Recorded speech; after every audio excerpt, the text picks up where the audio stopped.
a good send-off? Yes, sir. Thank you, sir. Mr. Abrahams gave me a picture, the light of the world. Fellows have given me a set of Guatemalas, up to $2. The ones with the parrot and the pillar on. Look, sir.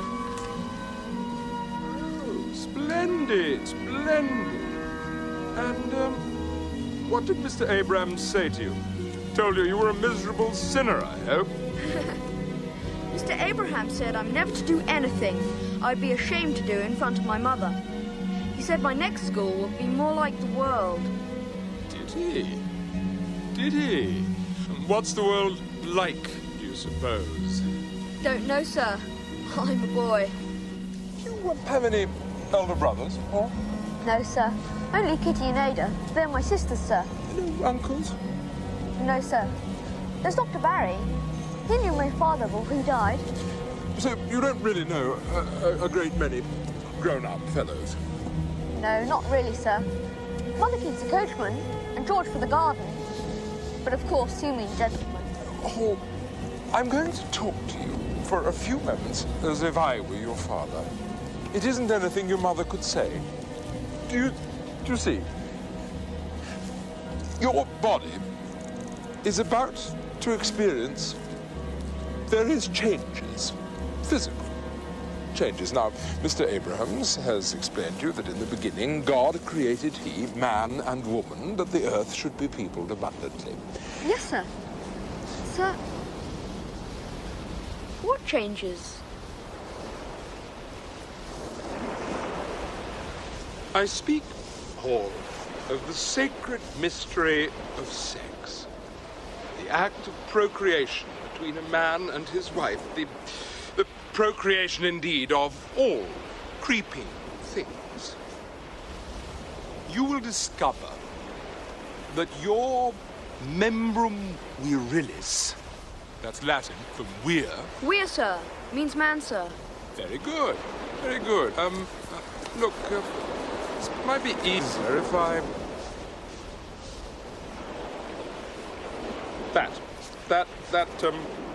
That thing. There. Now, that will develop and grow larger. You see? And when that happens, the man lies very, very close to his wife. And he puts his membrum virilis into her vagina. Thus. Then, in due course, she will bring forth his child. Seminiferous tubules, labia, major and minor, ducts. Vulva. That is the very crown of life, Paul. God's wondrous purpose. Your body is his temple, and he must never, ever pollute that temple. And when, as one day I'm sure you fall in love and marry, you will discover to serve and protect woman and have children by her is life's chiefest glory. Yes, sir. You must never, ever mention any of this to your mother or indeed to any lady. And if at your next school the fellows mention it, just shut them up. Tell them you know. I think I shan't marry. What? Look, in 10 years to the day, I invite you and your wife to dine with me and my wife as our guests. What do you say? Oh, sir! Yes. It's a bargain, then, is it? Now, oh, God, those infernal designs. Sir, wouldn't they be all right? The tide will have covered them by now. Oh, that's the rising tide. I only hope to God he's right. My God.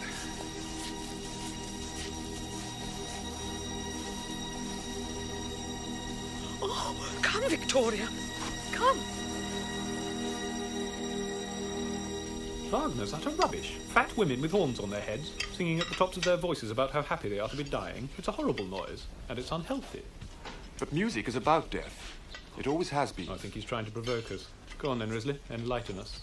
A superior mind wouldn't need enlightening. Music is the highest of the arts. It needs no reference to the figurative or the corporeal. It is therefore, of all the arts, the closest to death. Wagner's by no means unhealthy. He's merely expressing most exactly the state of things. Help yourselves to potatoes, Hall. Don't stand on ceremony. I can't stand music. Or concert halls. I don't go in for being superior. Don't you? I do. Come along, Chapman. You're in need of food. Expect Lord Risley isn't. I've put him off with my low talk. I simply can't think of a reply to that. What about saying nothing? Say nothing? Horrible. He must be mad. What you do is more important than what you say. Your deeds are more important than your words. What is the difference? Words are deeds. Are you trying to say that these few minutes talking in the Dean's rooms have done nothing for you? Will you, for instance, ever forget that you've met me? You're confusing what is important with what is impressive. Chapman and Hall will always remember they've met you, of that I've no doubt. Exactly, because of my conversation. Or they'll forget that they were engaged in the act of eating a cutlet. At least the cutlet does some good to them. You do not. I mean, Dean, that a cutlet merely influences their subconscious life. I, by my words, shape the consciousness. I am therefore not only more impressive than the cutlet, but infinitely more important. Your Dean here dwells in superstitious clouds of Christian self-righteousness. Your Dean pretends that only insensate faith is of any significance, and daily he droops, soporific, into his soup. Oh, Risley, shut up. Come on. I think if a man has ideas like that, he should have the courtesy to keep them to himself. No, no, no. On the contrary, one must talk, talk, talk. It's only by talking that we shall caper upon the summit. Otherwise, the mountains will overshadow us. I'm sure, Hall, you will agree.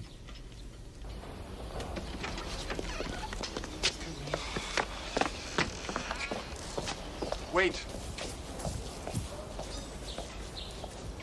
I'm eager to hear more of your interesting ideas about words and deeds. My rooms are in Trinity, and I've a dining club whose members would, if I'm not mistaken, interest you. No need to bring your chum. Well... You're not going, are you?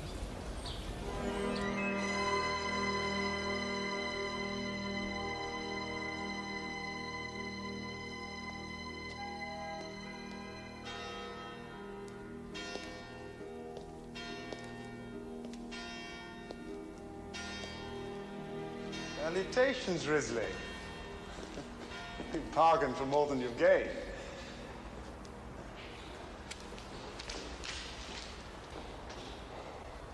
Risley, you bargained for more than you've gained.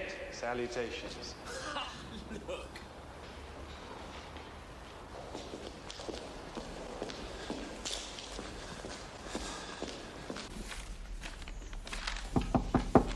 Come in.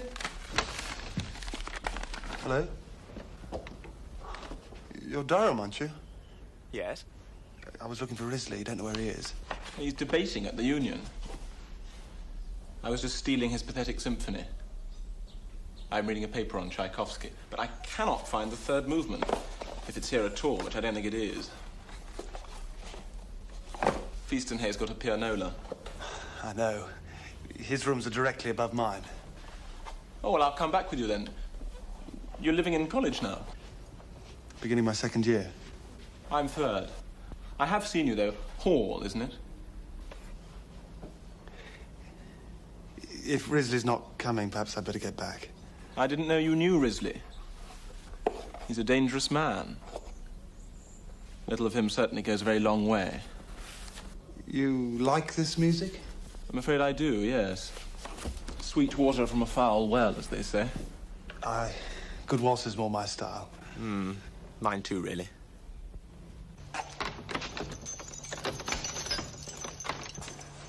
Thank you. Good night. Good night, sir. Hall, Got your third movement. I thought I'd come along with you instead. Here, give me some of those things to carry. That's all right. I think I've got them safe now. Good night. Night. Thank you. Sir. Give.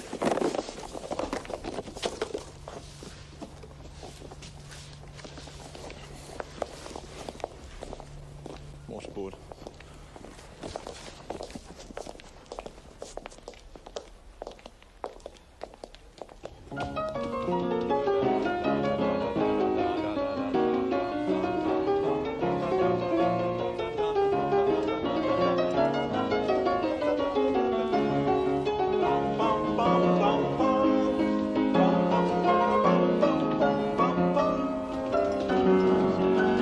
This bit's mad.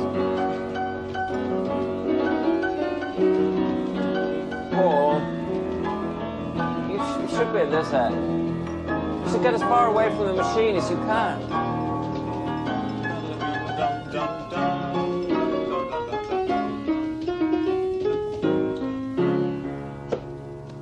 Play it again. If Feast and Hay doesn't mind, that is. No, you can't play it again. It's a movement. You have to get right to the end. Feast and Hay, I think I'm going to eat one of your apples. This is Sophocles. Try reading it for the characters rather than the author. It's much more interesting. Much too fast, Paul. No, slower. Slower. No, I'm a little tearing.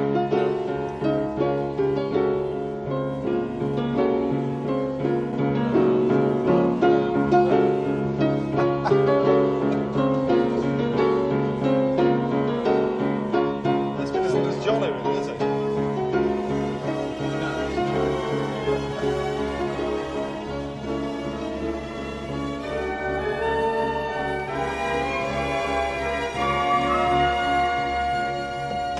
Appalling vac. I nearly wrote to you about it. My mother started flinging the cat about because I wouldn't go to communion on Christmas Day. I mean, I'm unorthodox. I'm not a Christian. It was imperative that I made a stand. It's a difficult question. Paul, come down to the buttery. Oh, hello, Durham. Halliday's been given a case of hock for Christmas. Reward for good behaviour over the back. He's asked for us. I'm sorry, Chapman, not now. We're fixing something. Oh, I see. Sorry. Well, perhaps we'll see you later then. Have you known Chapman long? 5 years, here and at school. Give me a cigarette, would you? I mean, you've got a mother and sisters. All the way through that row, I was thinking what you would have done. My mother never makes a row about anything. That's because you've never done anything she wouldn't approve, I expect. You never will. I'm disgusted with mine. I despise her character. There. I've told you something no one else in the world knows. Won't tell. Tell me about your home life. Nothing to say, we just go on. Lucky devils. Rotten vac, eh? Yes, it was. Rotten. Misery and hell. Oh, that really hurt. What? Ow! Misery and hell, eh? Oh, what are you... no, Paul, no. Please, I've got to go. Don't listen to Paul. I've got to go. I've got a lecture. Why don't you go there if you're going? Because I can't. You think I don't think. But I can tell you I do. Every human soul has, at some stage, beheld an excellent being. Otherwise, it would not have entered into the creature we call man. When the soul gazes upon the beauty of that being, its beloved, it is nurtured and warmed and is glad. Feast and Hay, continue, please. When the beloved has made him welcome, and begun to enjoy his conversation and society. When their intimacy is established and the loved one has grown used to being near his friend and touching him in the gymnasium and elsewhere. The current, which Zeus in love with Ganymede called the stream of longing. Omit the reference to the unspeakable vice of the Greeks. Ah, yes, sir. He is experiencing a counter-love, a reflection of the love he inspires, and he thinks of it as friendship, not love. Though, like his lover, he feels a desire to see, to touch, to kiss him. The unspeakable vice of the Greeks. The hypocrisy of the man. He ought to lose his fellowship. Oh, come on. No, as a point of pure scholarship. All the poor old Dean can understand is the physical act. I'm not advocating that. Cold as a fish on a marble slab, you see. Shut up, Grizzly. I'm trying to make a very serious point here, which is that a masculine love of physical beauty and of moral beauty and of the beauty of the thirst for human knowledge, you omit that and you've omitted the mainstay of Athenian society. It's as if our benighted Dean hadn't even read the Symposium. You read it, Hall? Oh, no, you missed the point. You have to maintain some standards of decency. No, you don't. Not if they're propped up by 10th-hand opinion. Typical of you, I may say. Western civilization happens to be run on the principles of Christ's doctrines, not Plato's bloody essences. What exactly do you mean by Christ's doctrines? They're open to all sorts of interpretations. You know, the redemption, the Trinity. 3 in 1 and 1 in 3, ruler of the earth and sea. Hear us while Damn Christ's doctrines. I can't prove them, but they mean a lot to millions of people, whatever you say. Chant and song.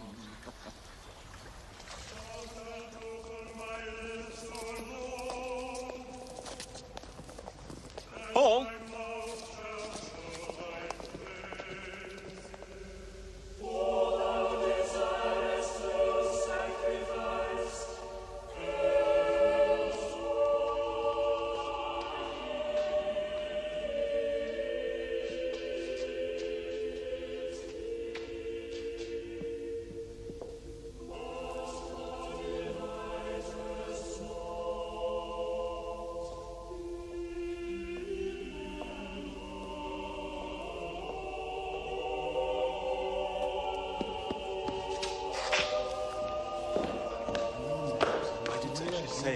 Just made me walk out of chapel.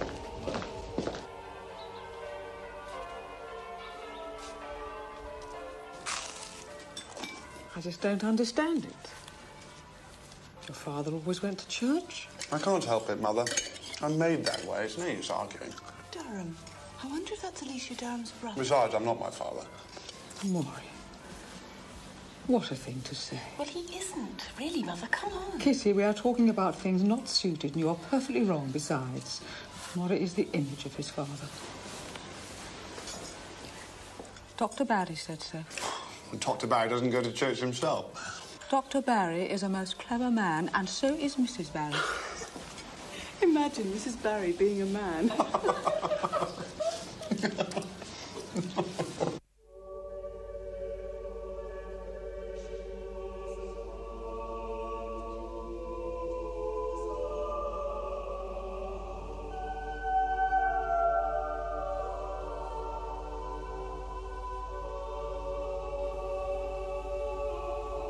Have you been all right?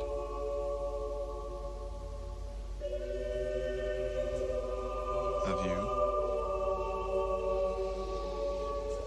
No.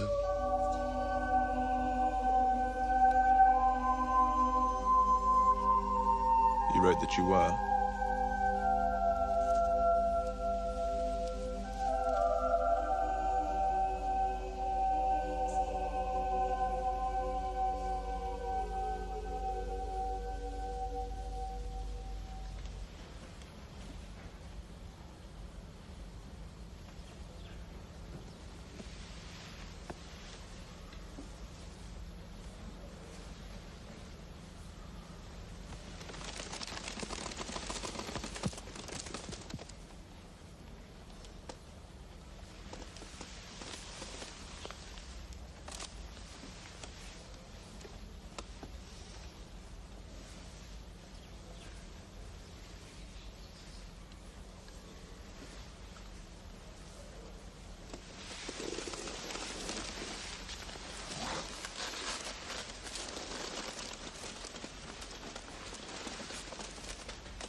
want tea! And we need tea! We demand tea! Hello, Durham. A glorious match. We're absolute heroes. Peterhouse are abject. And wonderful wicket-keeping. Wonderful wicket-keeping. Darjeeling Hall. I don't like this Chinese build. Marvellous match. Best so far. It hadn't been for my two valiant catches of the slips. Very different. Just dropping them into the rough. She lies pretty well at my door. It's too easy.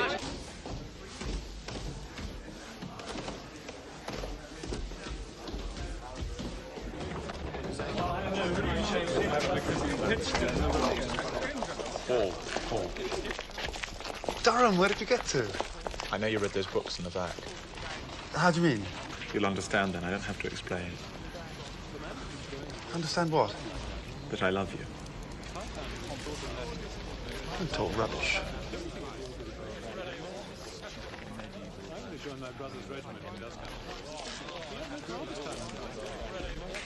Durham?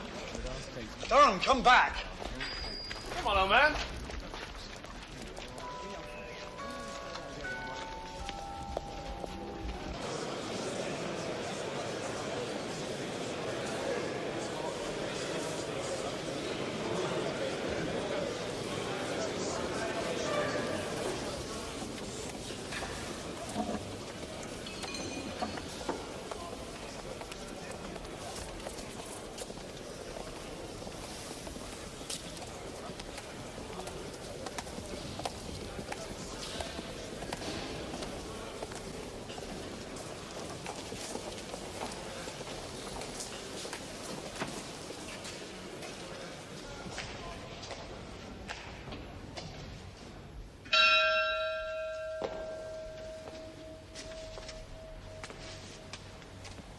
Benedict Domine nobis, et his donis tuis, quae de tua gratia et munificentia sumus iam sumpturi. Et concede ut illis salubrita a te nutrite, tibi debitum obsequium praestare valeamus per Christum Dominum nostrum. Amen.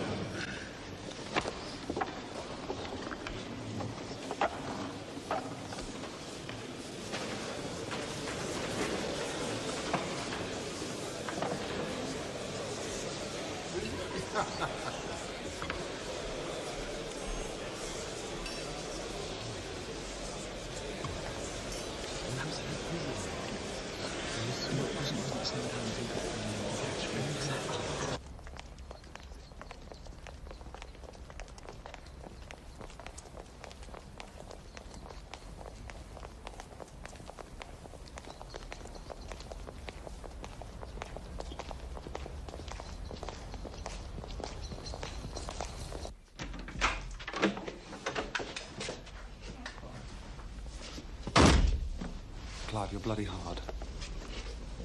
You don't know what it is to have a mind in a mess. It makes you very hard. Oh, Hall, don't be so stupid. You must know that to be alone with you hurts me. I only want No, to please, discuss. don't. Reopen it. It's over. I'm in hell.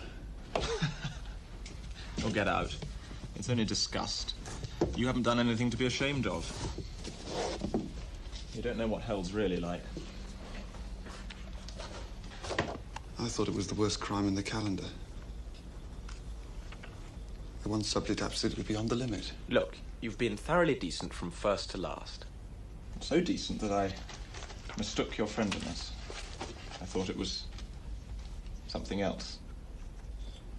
I'm sorry to have insulted you. Durham, I love you. In your very own way. Rubbish, as you so rightly said. Good night. I do. I think I have always. Look, it's like the good, blundering creature that you are to try to comfort me, but there are limits. I'm thankful that it was into your hands I fell. Most men would have reported me to the Dean or the police. Damn you, Durham.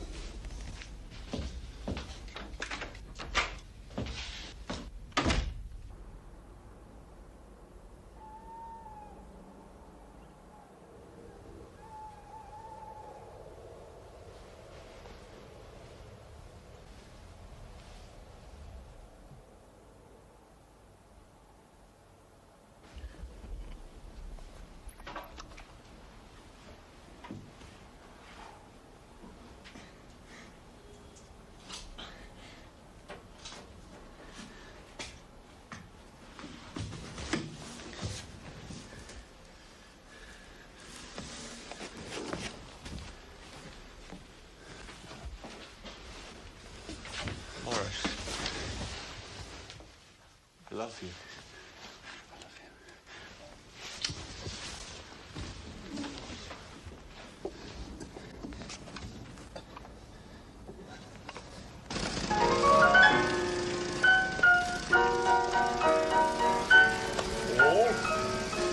It's the Dean. Lord! Don't you have a lecture? I overslept. Paul! Stop when I speak to you!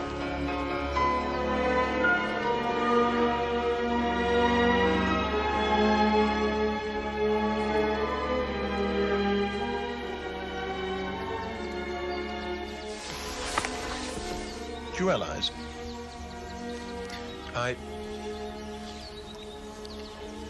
I would have gone through life half awake if you'd had the decency to leave me alone. Why me?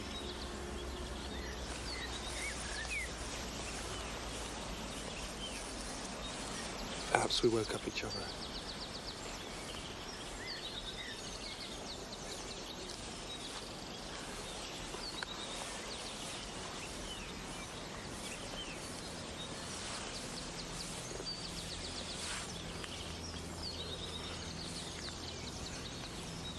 No. Can't you kiss me? I think it would bring us. I think it would bring us down.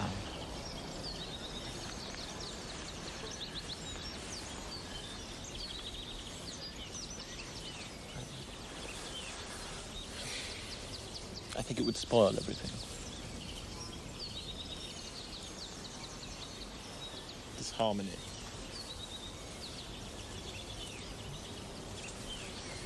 Body, mind, soul.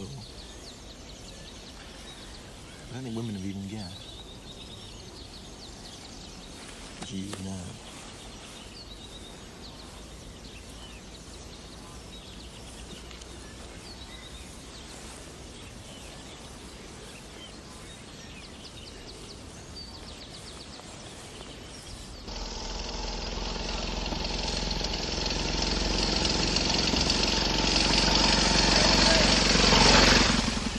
Why did you not stop when I called you?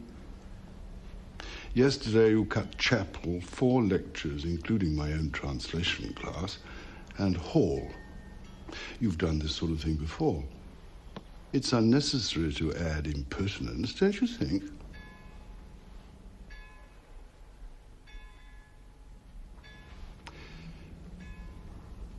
Very well. I'm sending you down. You will catch the 12 o'clock. Unless you write me a letter of apology, I shall not recommend your readmission to college in October. If there'd been a girl in the sidecar, Cornwallis would never have kicked up a stick.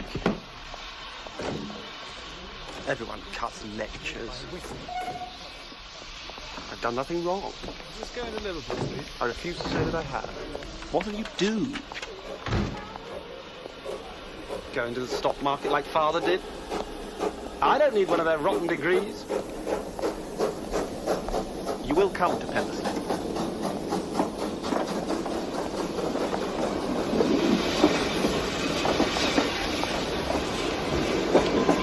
Bye!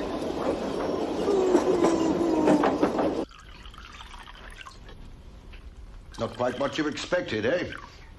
Dr. Barry. Not quite as anyone expected. Still, these past few weeks it's become apparent to me that it's time a man was here to head this household again. Ah, well, it's all for the best. What do you want with a degree?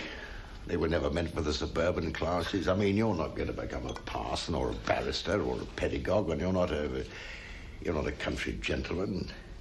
That's a sheer waste of time. The city's your place. Absolutely right to insult the Dean. If anything, I feel insulted by him. Treated like a schoolboy. You see, your mother doesn't understand how you feel. She's worried because you don't apologize. To my mind, these things work themselves out. You see, you got yourself into an atmosphere for which you were not suited, and you very properly took the first chance to get out. How do you mean? I'm still not clear. I mean that a gentleman would have apologized by instinct if he'd found that he'd behaved as you did. I think it's time I turned in. How dare you bully your mother, Maurice? You ought to be horsewhipped.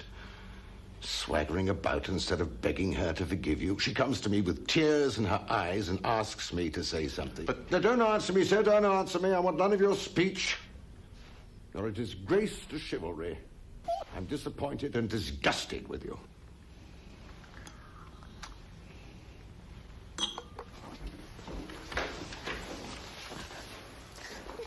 Oh, Maury, darling, we all look forward so much to May week. Mother, do stop crying. It'll only make him think he's important.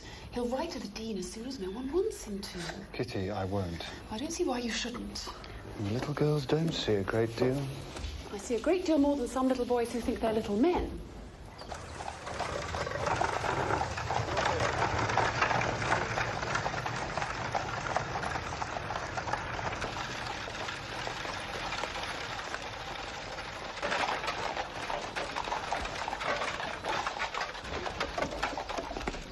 Oh, I'm very complimentary. Thank you so much. Skeggs, Olivia, Woolly, dear. I think everyone should curtsy, don't you? I've had such an interesting talk with Mr. Hall. And isn't Clive handsome?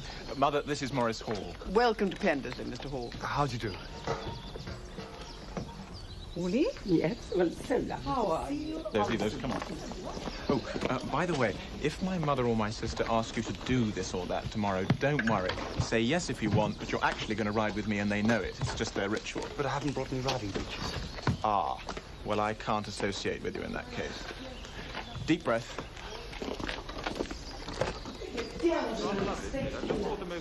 You must be Mr. Hall. I'm Pippa Durham, Clive's sister. Yes, he's... May I introduce Mr. London? Mr. Hall. How do you do? Archie London. How do you do? I'm the lucky devil who's to marry her. I'm commandeering troops for canvassing tomorrow. Tariff reform. Yes, stop bullying, Pippa. Are you interested? Certainly, I'd be delighted. Good. There, Mamma, Mr. Hall is sound. Pippa, dear, does Mr. Hall know his room? The blue room, Mamma. The blue room? Poor man. The one with the smoking fireplace. Simcox.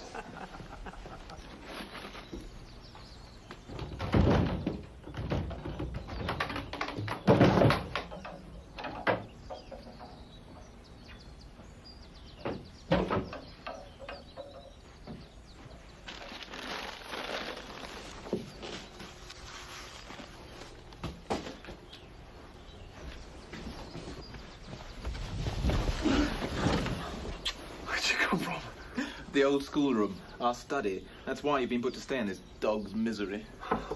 Come. It's as much like college as I could make it.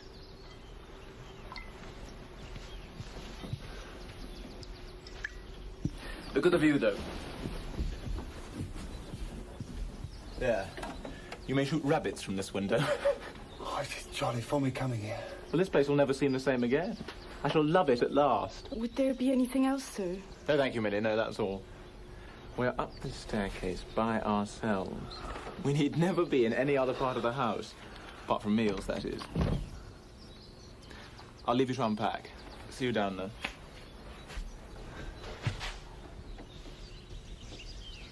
I hope you can find enough to amuse yourself. She was between a really swagger regiment with a new force without any great kingly favour. We dressed and But I came chose the down Royals because I'm to able find another water 2 years lapping to do at in the foot India of the and another year in staircase. Africa. And all the waiters Walloping good fun. wearing Your whole life green revolves leather around waders.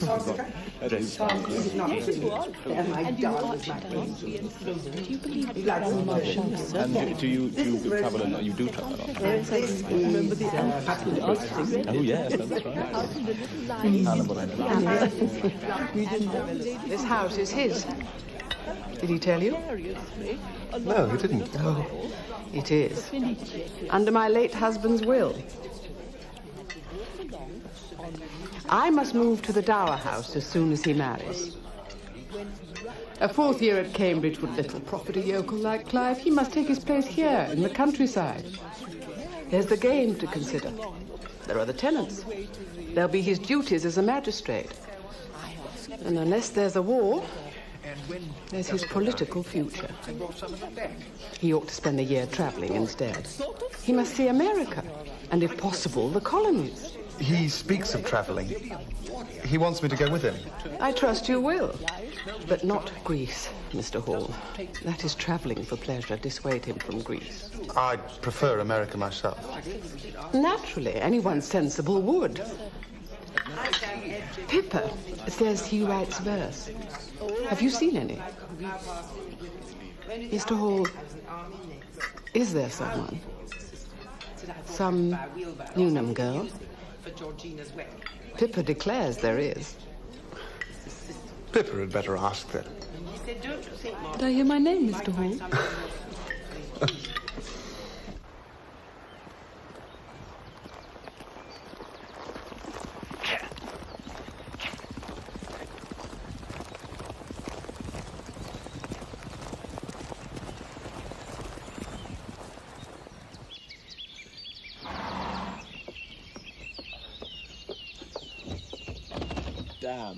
Damn, it's locked. The Goblin House. My grandfather's grandfather built. I locked Pippa in here for a whole day once when we were small.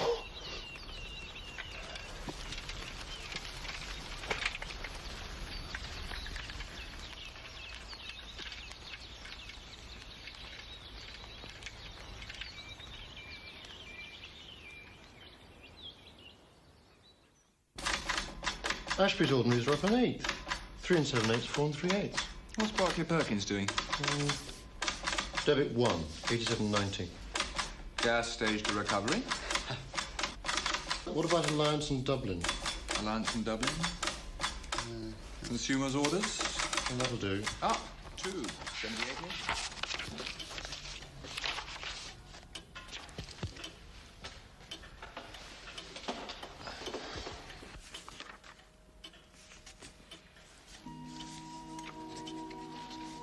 Perhaps, dear Mrs. Hall, when Clive has finally completed, and pray heaven passed, his bar examinations, would Ada not like to come down and stay with us here at Pendersley? I do declare that our sons find amusement in the friendship of our two families, but Ada is such an attractive and good-natured girl. Although at present Clive appears to regard his Fridays to Mondays in town as sacrosanct, I'm sure that he too could be enticed down. I'm writing to Mrs. Hall. I thought Ada might like to stay. Ada, isn't that the girl whose grandfather's going to leave her a lot of money? Bride for my godson. Really, perhaps Clive doesn't want to marry yet. Oh, would you be so good as to post this, what's your name? Scudder, man.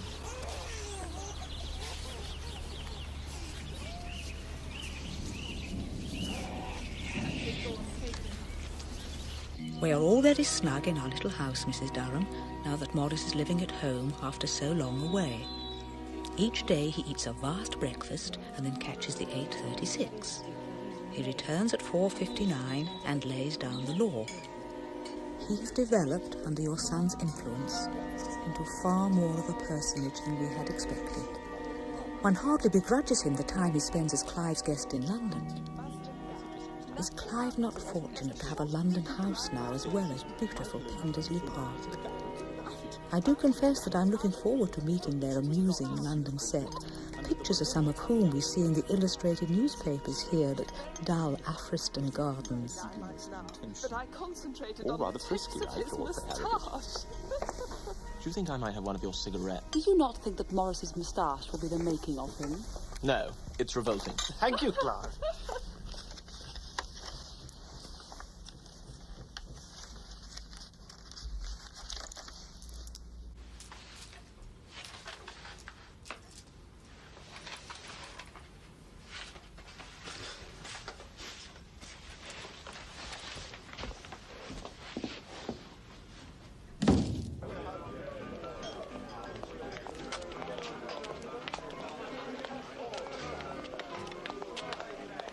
Your cavalrymen, see, must have legs so straight that they can hold a sixpence between their legs all the way up. Ankles, calves, knees, thighs. Not only a sixpence, is it, love? Ends has to meet. The price of your beer, no wonder.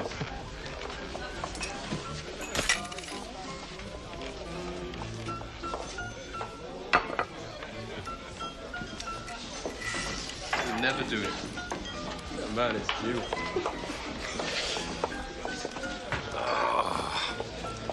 One here was a pure country lad. Here. Till I took the Queen's shilling. One here. But now it seems I've turned out bad. It's there. I was always winning.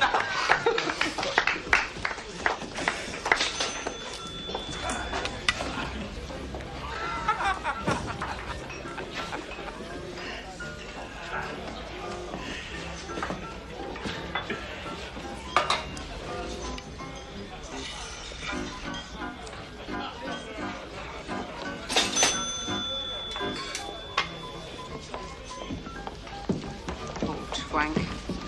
Well, I suppose it's pints all round, gentlemen.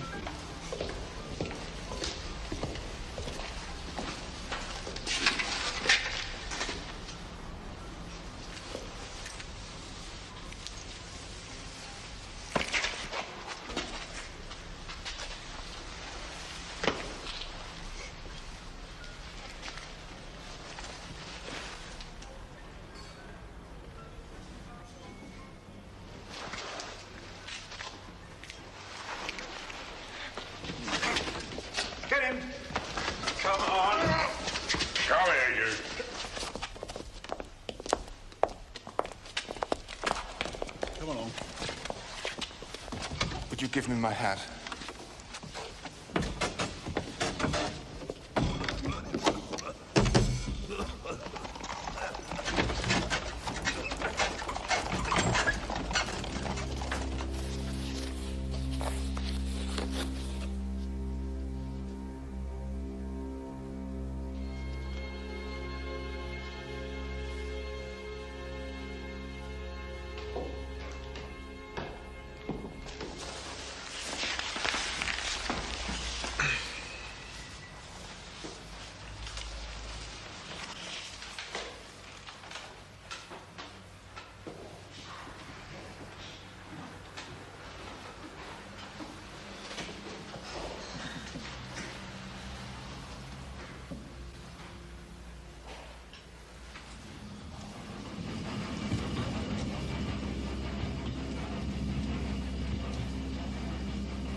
I'm told that if I plead guilty, the publicity can be kept to a minimum. And what am I to do? You must understand. If I were to give you a testimonial, it would make me a sitting duck to any prosecution. Yes, I see that. I realize it might compromise your position to be seen to be associated with me. Quite understand that. Good night, Clive.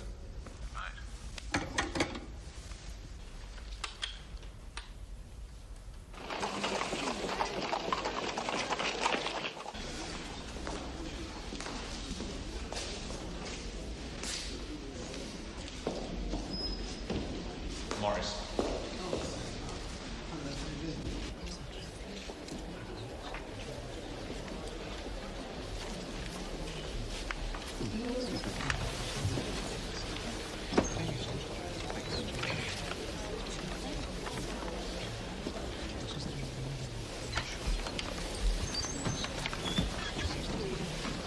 Where have you been? You right? Clive? Yes, thank you, Maurice. I'm fine. Please, don't nanny me.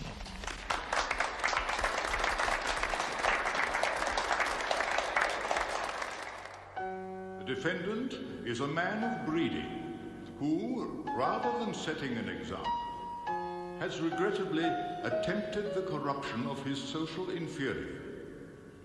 He is a man of considerable learning who has taken advantage of the gullibility and the baser passions of his intellectual inferior.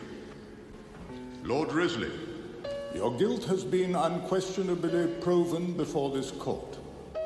As you are no doubt aware, I am empowered to sentence you to imprisonment with flogging. However, in view of the promising career in politics which has been terminated by your disgrace, and in view of the position in society which you have forfeited, I am inclined to leniency in sentencing you to 6 months' imprisonment with hard labor. Silence! I am satisfied that you will pay for this for the rest of your life. Take him down.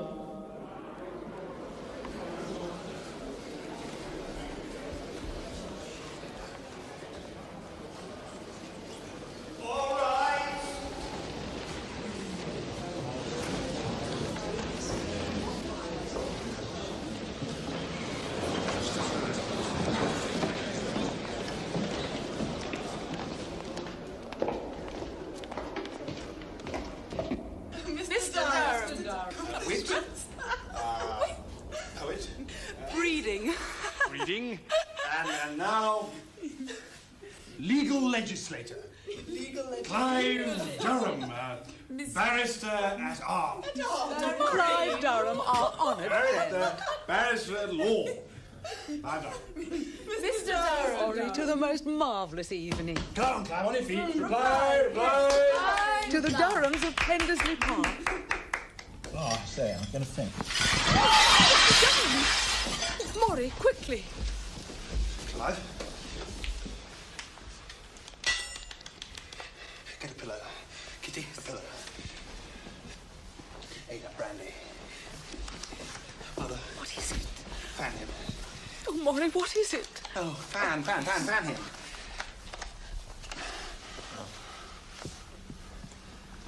All right. Silly it. Oh. All right. I'm all right. Certainly not. Maurice is going to carry. Oh dear. Mr. Durham. Mr. Durham, try and put your arms around Maury. Come along, old man. Up you come. That's it, Maury. Come on. Put your arm up. All right. The doctor. All right. Somebody telephone. All right, Maury. Forward. Oh, do be careful, Maury. It's rather hot. Mother, you needn't tell the others I'd kissed Durham. He wouldn't like it. No, of course not. I was upset and did it without thinking. As you know, we're great friends. Relations, almost. Mother, the doctor's here.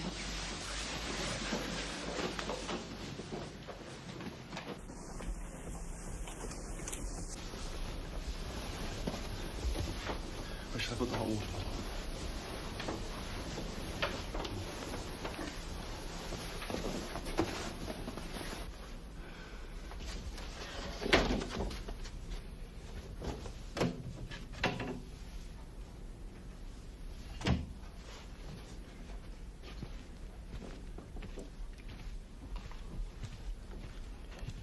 You mustn't do this sort of thing. You mustn't, it's filthy. Doesn't worry me. I don't say this just to please you. You can carry on all night as far as I'm concerned. Hello, the doctor's coming up. He'll see me like this. I hope he does. Oh, hello, child. Sorry to call you out so late. And just curious chap. He fainted at dinner, and he can't stop crying. Been working hard? Yes. Now he says he's going to Greece. So we shall. You clear out now. Told your sisters none of you ought to come into this room. My sisters, yes. I'm looking after him. You equally. Miss Kitty has telephoned to the Institute for a nurse. Why is everything done in such a damned hurry? Thought a nurse might amuse him. And can't we amuse him? I can nurse him myself. Ooh, have you wheeling the baby next? Beg your pardon? I suppose I ought to have the nurse. Right. She can make you more comfortable than I can.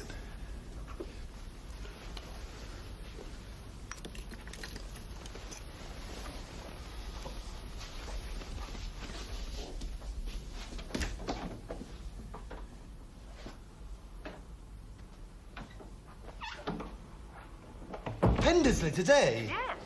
Mother, he can hardly stand up. What does Jart say? He seems to think he's well enough to leave. Keep him there. I'll get the 140. Someone will have to talk sense to all you people. Well, Goodbye. Car? What? Shall I send the car? No, I'll get a cab from the station.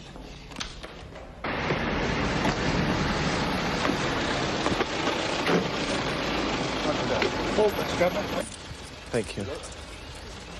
Thank you very, very much for being so kind.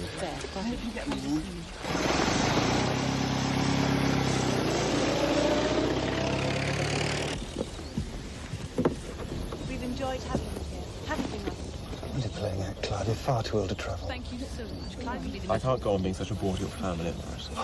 Don't be absurd.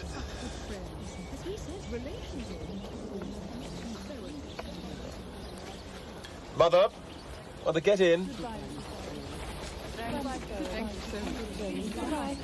Goodbye, Miss Durham. Don't let your coachman bump you out.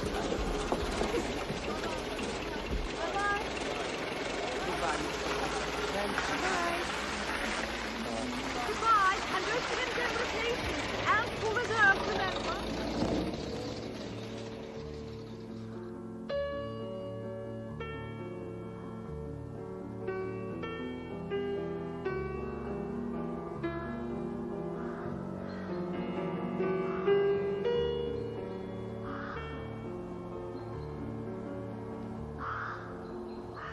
I'll tell Cook.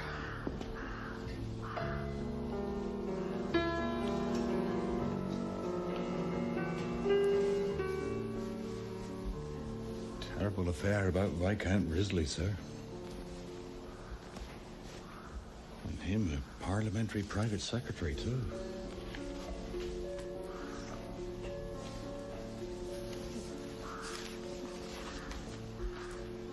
I did read he was at Cambridge. Like yourself, sir. You will never mention that subject again, St. Cox, while you remain in employment here.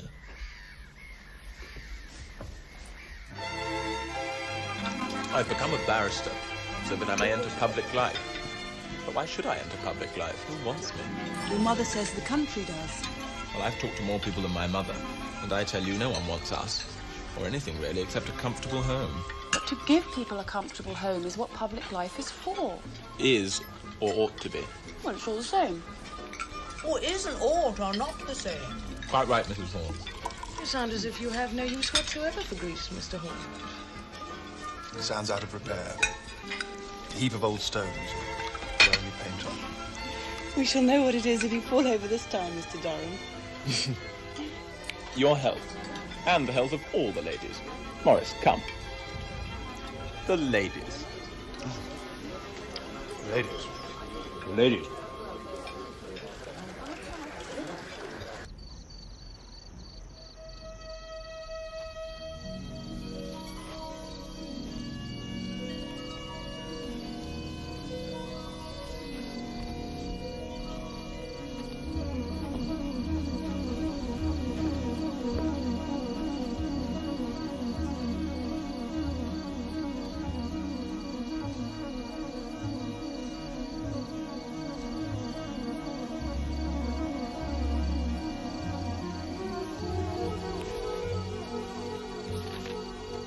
Dear Clive, still no word from you. So here is my news. I am practicing a regimen of severe self-discipline. Our Wednesdays and our weekends I spend in the darkest reaches of Bermondsey, with the dockers lads at the mission. It's a far cry from our metropolitan pleasures. I am supposed to be teaching them the gentle art of boxing. More often than not, I get the pummeling. Preferable to the pummeling you gave me at the Wigmore Hall. Ha ha. Most of the other evenings I spend working through that reading list you once gave me.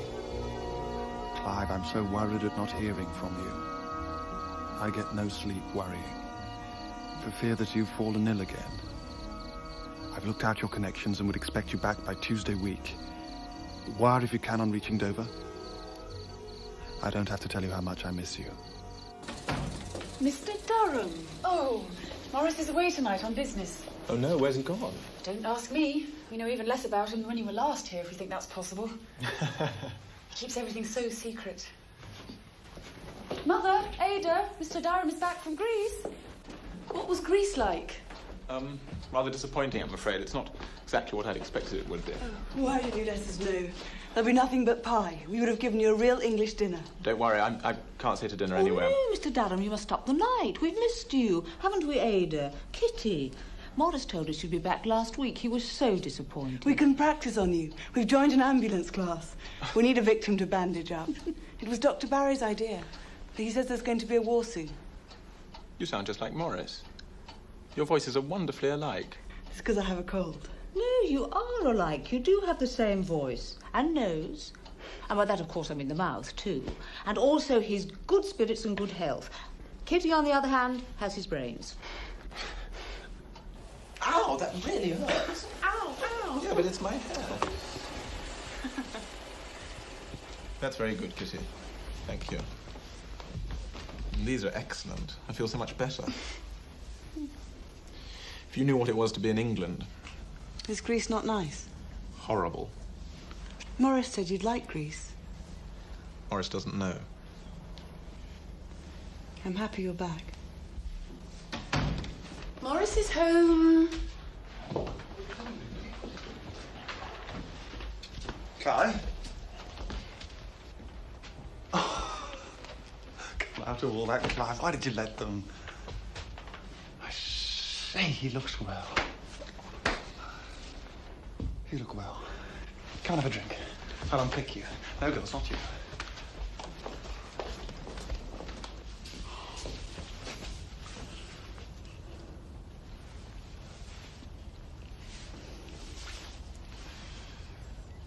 Why didn't you answer my letters?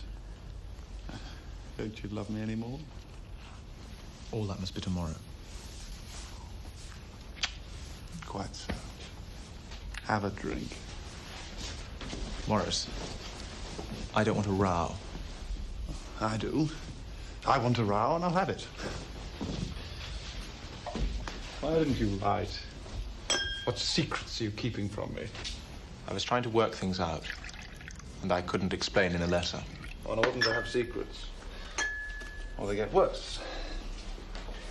Why not to talk? No, thank you. Oh. Talk, talk, talk. Provided one has someone to talk to, as you and I have. I've thought about this solidly for the last month and a half. We've got to change, you and I. Can the leopard change his spots? Clive, you're in a muddle. What is it you're afraid to tell me? Surely we've got past sparing each other. You can't trust anyone else. You and I are outlaws. All this will be taken away from us if people knew. Precisely. By continuing like this, you and I are risking everything we have. Our careers, our families, our names. Balls. I don't give a damn about name. What sort of a life would I have without you? I risk everything, and gladly, because the one thing I dread losing is you. You're the only happiness there is for me. There are other ways to be happy, you know. We could explore those a little. Not for me. Maurice, think how easy life is for people who don't have to go through all this. This secrecy, never being able to talk about the person whom you're in love with to anybody. Imagining the servants are thinking things.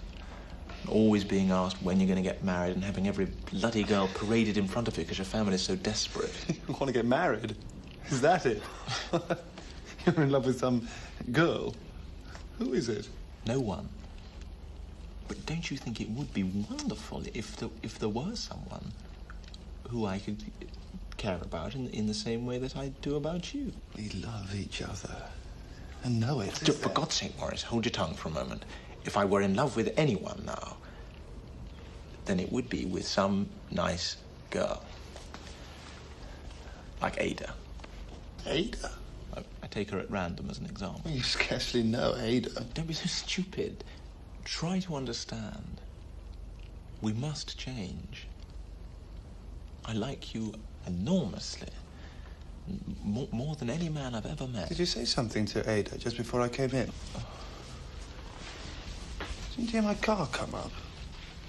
Why did Kitty and my mother come out and not you and Ada? Look, I really can't be cross-examined about your sister.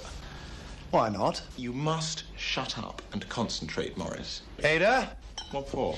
Ada? Maurice, no. Ada? It mustn't end in a row. No, you can't drag in a woman. I won't have it. Keith! Leave it. Maurice, don't make it worse.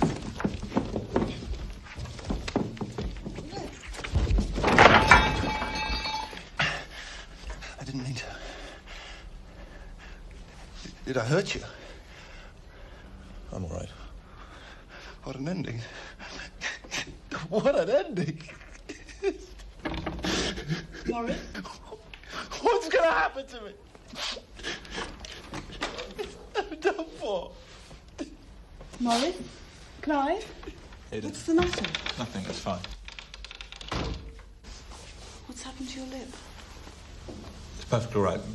Just fooling about.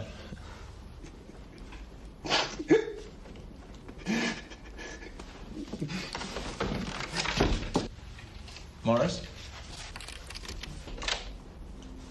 Don't be an ass. Listen, he's fine.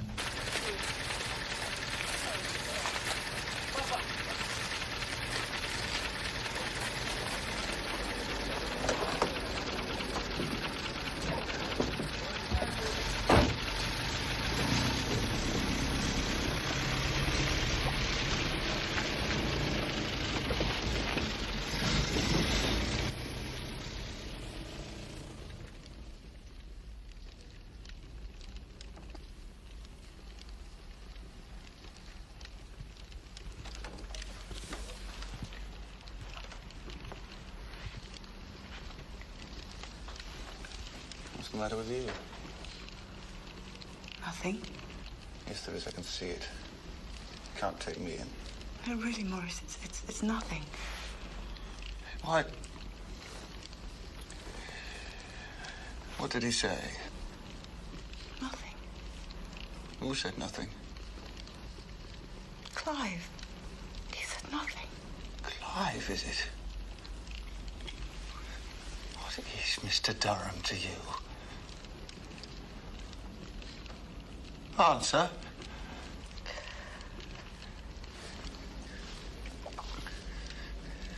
You don't know what he told me just now. When I accused him of making love to you behind all our backs. What? When I hit him. No, Maurice. He said that you threw yourself at him. That you tried to corrupt him. He complained that you made advances to him. And that's why he wouldn't stay. That's why he's gone back to town. You have the satisfaction of breaking up our friendship at least.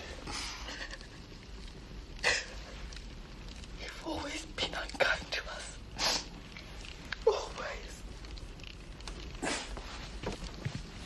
It's not my fault.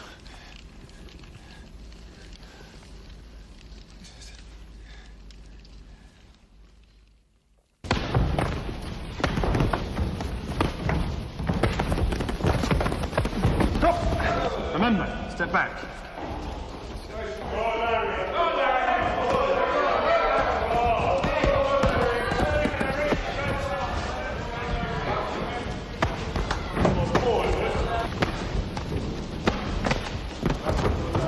Well, turn him, Larry.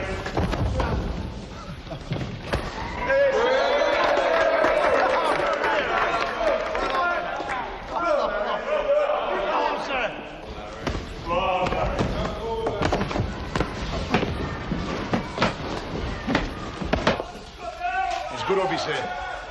There ain't many city gents that'd give up their Saturdays. Good night, sir. Good night, Mr. Officer.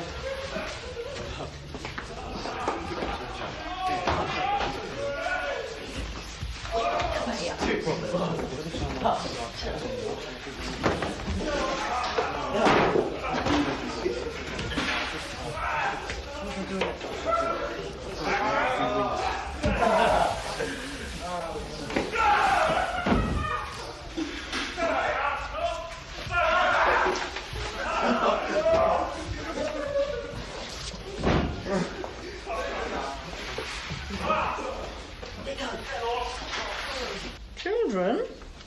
Clive Durham is engaged to be married. How friendly of his mother to tell me. Who is she? Lady Anne Woods. You can read it for yourself later. He met her in Greece. Lady Anne Woods, daughter of Sir H. Woods.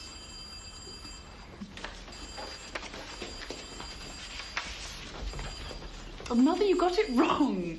What Mrs. Durham wrote is, I will now tell you the name of the lady. Anne Woods, daughter of Sir H. Woods.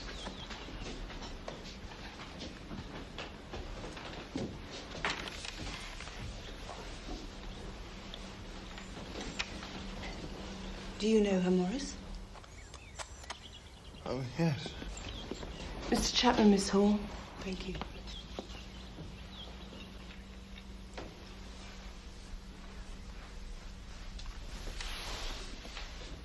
Ada.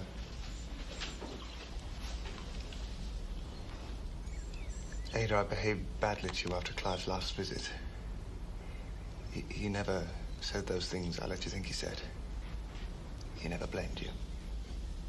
I don't care whether he did. It doesn't signify. I love Arthur now. Chapman's a good fellow.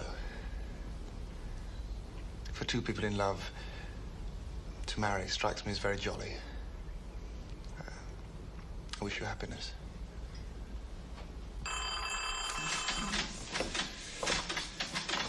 Hello. Mr. Hall, please. Hall, please. Argentine Northern Land. Come up again. Up sick. Hello? Hello, Maurice. You'll have heard my news. Yes, but you didn't write, so I didn't. Quite so. Well, the wedding's next month. You'll be an usher? Best of luck. Anne's with me. She wants to talk too. I'm Anne Woods. My name's Hall. Maurice Christopher Hall. Mine's Anne Claire Wilbraham Woods. But I can't think of anything to say. You're the 8th friend of Clive's I've spoken to this morning like this. 8th? Yes, the 8th. I'll give Clive a turn. Goodbye. Maurice, Anne has £100 in her pocket. Would you invest it for her? Certainly. What sort of thing? Whatever you fancy. I'm not supposed to fancy more than 4%. Barclay Perkins. Brewing and distillers, they're at 5%. Or there's Argentine Northern Land. They've gone up a 6th. Land investments. How about, I like the last one best. Very well. Send the check here, would you? Can't you come down to Pendersley next week? It's short notice, I know, but later everything's going to be chaotic. I'm afraid I can't do that very well. Hill's getting married too. Things are more or less busy here. And after that, Chapman's marrying Ada. Well, come in September. Not October, because that's almost certainly the by-election, but come in September and see us through that awful Park versus Village cricket match. All right. You'd better write nearer the time. All right. Goodbye then, Maurice. Goodbye. goodbye.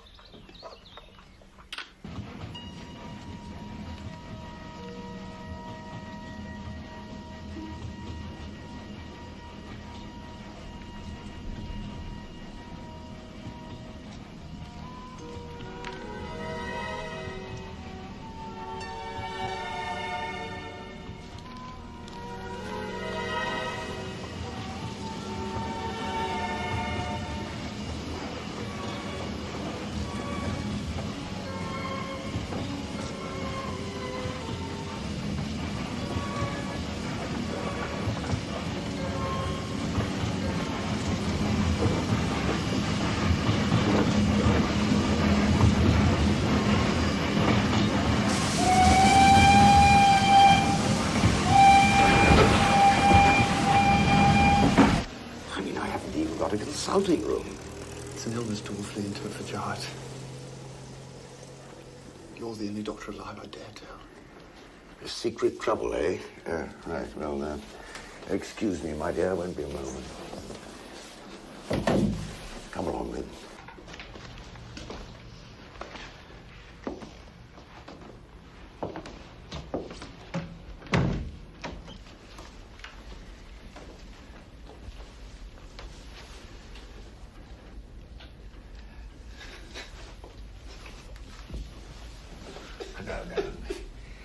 take your time.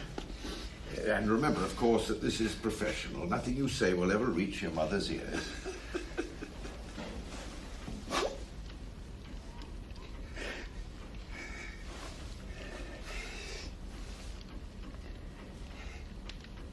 It's about women.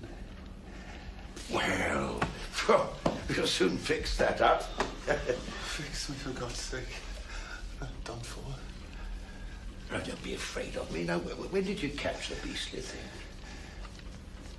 It's nothing as filthy as that. In my own rotten way, I've kept myself clean. Oh, well, let's have a look.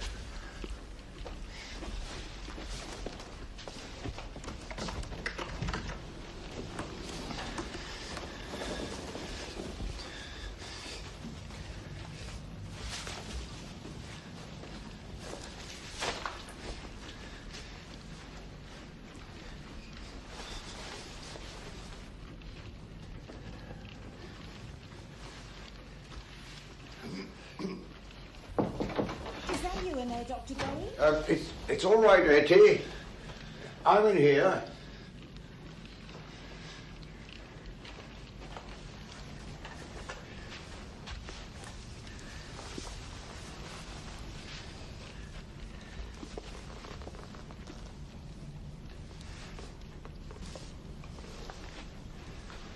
You're all right.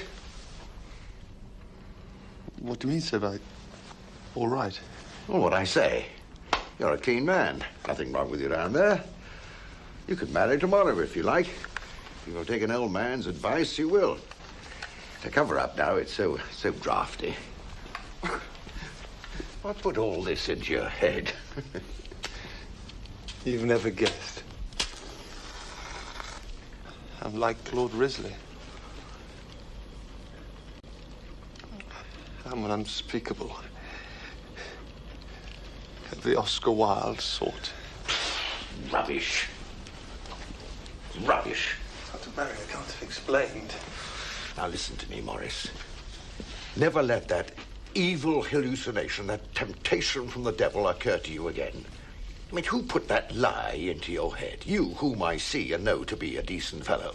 Dr. Barry, I want... No, sir, I'll not discuss. The worst thing I could do for you is to discuss. Not rubbish to me. Rubbish. Been like this ever since I can remember. Without knowing why. Am I diseased? If I am, I want to be cured.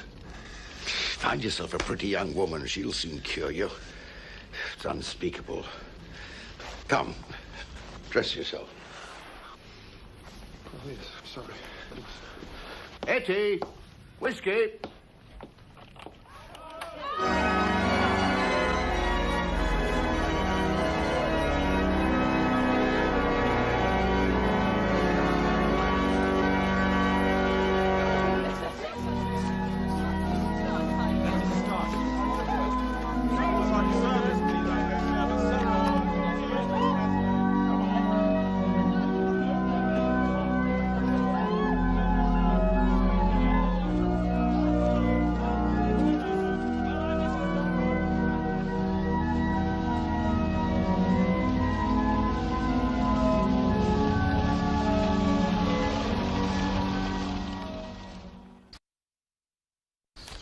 Mine!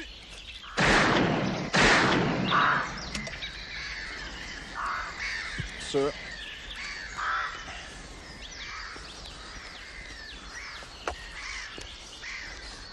Bullseye. One less bunny for Durham to lose sleep over. What? Oh, buck up, man. Corpore sano. Look out! Mine! Damn! You gentlemen wish to continue shooting. The mist's coming down.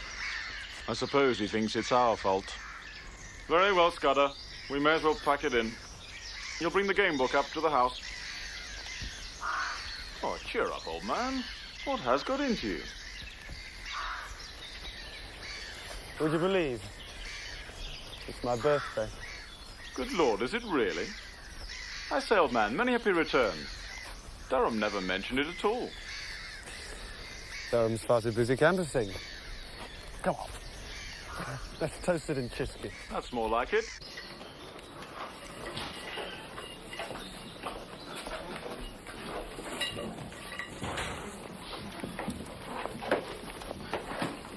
Telegram arrived for you at midday, sir. Oh, thank you, Simcoe.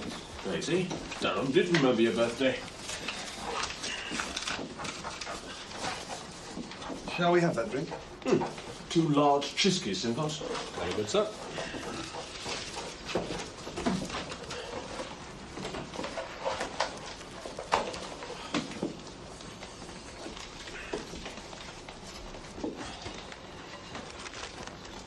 I think I may have to go to town with you tomorrow. Poor old fellow, what a pity. He might have had more shooting. Nothing wrong, is there? No. No business. Oh. Happy birthday, sir.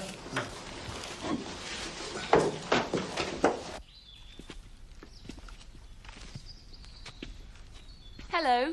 Did you have a good day shooting? Oh, frightful. It's awfully rude of Clive to have been here so little. But he's working so hard. And I do think it'll be a good idea for the poor if he does get in, don't you? He's their best friend, if only they knew it. We can't worry too much about the poor. I must give them a leg up for the sake of the country, of course, but they don't suffer as we should in their place. I see we're in the hands of the right sort of stockbroker. Oh, here's the Reverend Brenius. He's joining us for dinner. Do you know him? He's come to scold Clive about the tenants' housing. Now, he would say that they want love. No doubt they do, but they won't get it. Mr. Hall. I scold Clive for being cynical, but really I think you're being horrible. I get used to being horrible. Poor get used to their slums. After you've banged about a bit, you get used to your particular hole. Everyone yaps at first. I've had a telegram. I've got to go back up to town tomorrow. Oh, no. Not bad news, I hope. No. Well, in that case, it must be an amorous intrigue. Maurice has to go back to London tomorrow. What? Well, that's what he told me. Oh, damn it, he's only just arrived. He had a telegram. He's being awfully secretive. Oh, he's being impossible. What about the cricket? Rather like him. I've a private notion he's in love.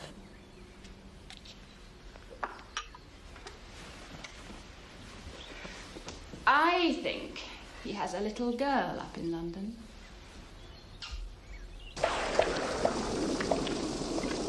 Your hand, Pippa. Darling. It's all right, Archie. Mr. Brenius, your turn.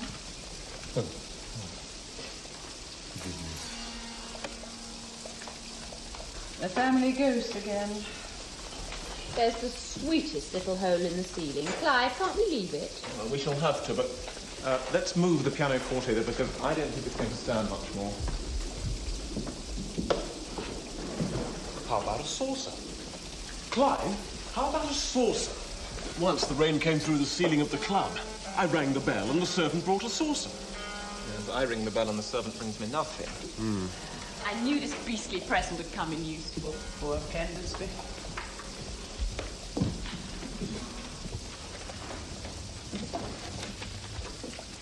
Millie, bring a basin, will you, and a duster, and get one of the men to help shift the piano. The rain's come through again. You have to ring twice. Twice.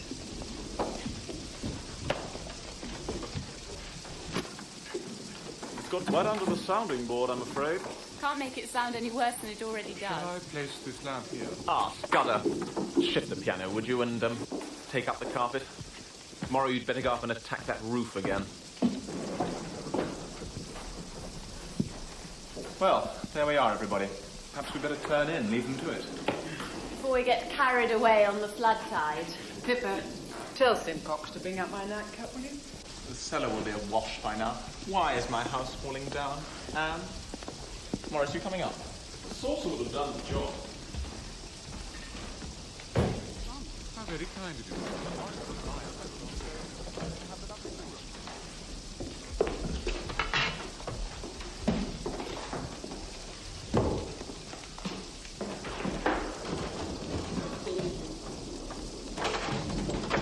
Down there a bit.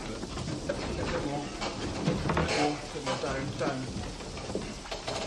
Someone will have to get up in the night. Change the bowl. As soon as my body developed, the obscene imaginings began. I thought that some individual curse had descended on me. My schooling was pure enough. A terrific scandal there before my arrival meant that we were drilled all day and policed all night. I had little chance, therefore, to talk about such experiences with my schoolfellows. I am the only son in my family.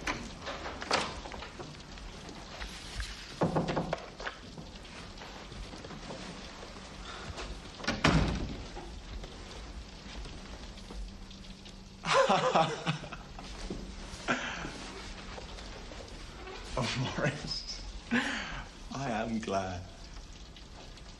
Well, it's the greatest thing on earth. Perhaps the only one. Anne guessed as much.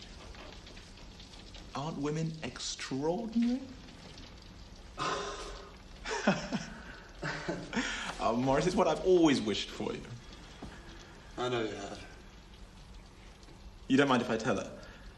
Only Anne, of course. Not a bit. Tell everyone.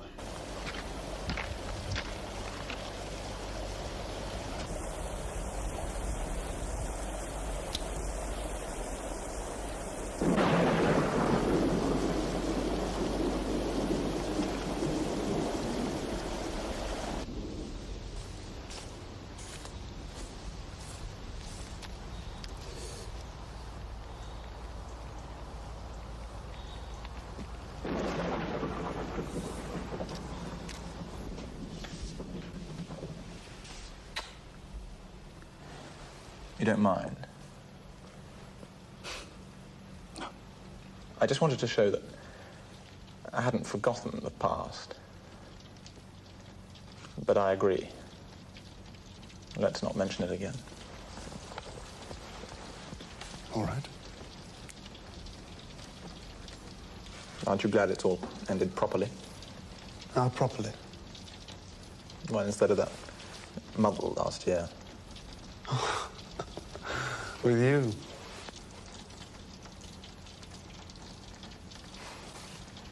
Quits and I'll go.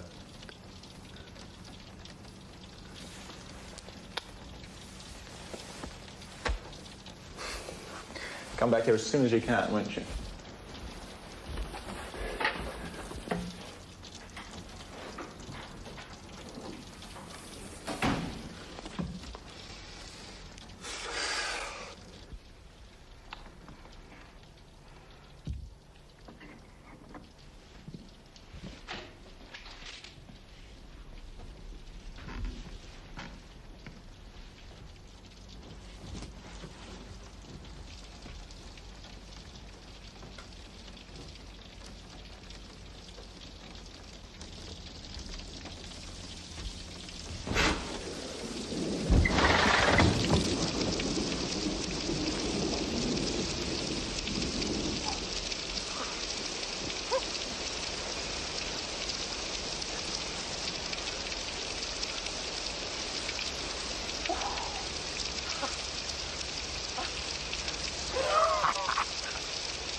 Clive?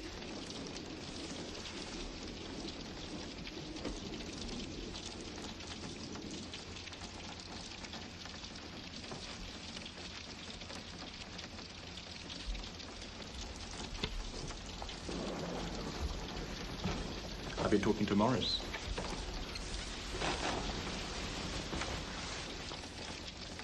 You were right. Told you he had something up his sleeve.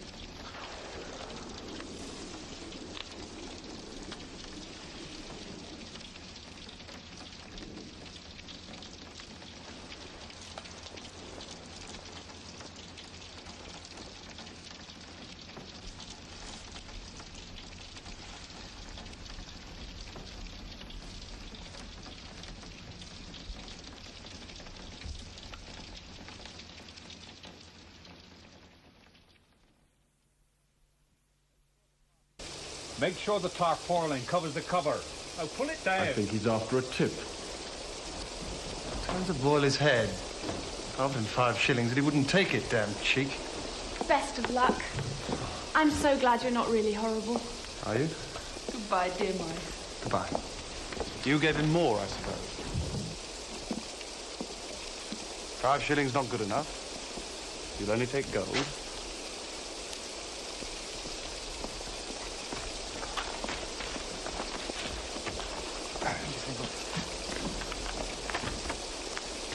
I'll take it.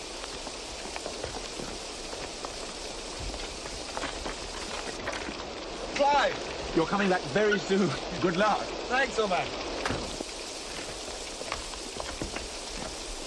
Cheerio, old man. Archie, goodbye. Goodbye. Take us some cook. Goodbye. Bye. Goodbye. See you soon. Bye, Maurice. Goodbye. I do wish I knew the girl's name.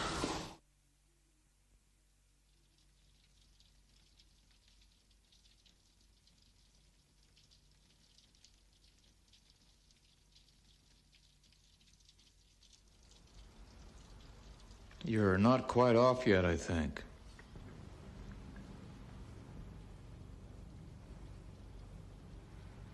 No, I'm not.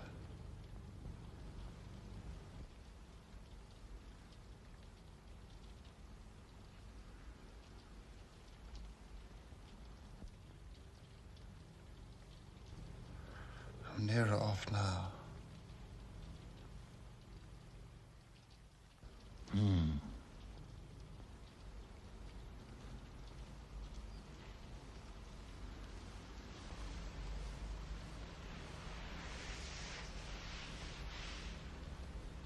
How do you like my consulting room? It's a nice room. Not too dark. Rather dark. You can see the picture on the wall ahead of you.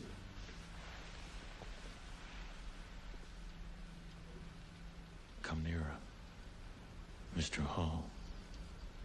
Take care of that crack in the carpet, though.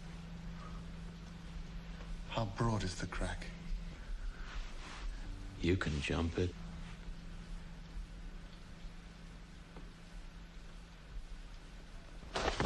Admirable. Now, what do you suppose this picture is of? Whom is it of?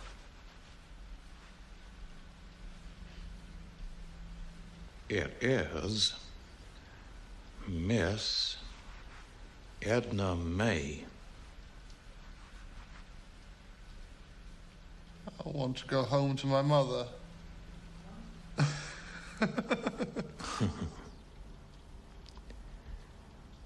Miss Edna May is beautiful. She is attractive. She's not attractive to me. What an ungallant remark. Oh, Mr. Hall. Look at her lovely hair. I like short hair best. Why? Because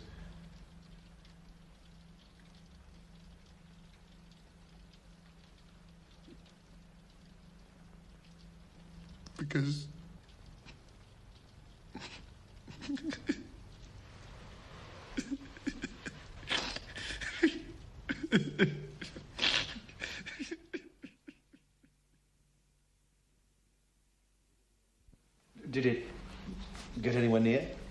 You're open to suggestion. I made you see a picture on the bare wall. I'd like another appointment. Telephone me in 2 weeks. In the meantime, take exercise in moderation, a little tennis, stroll around with a gun.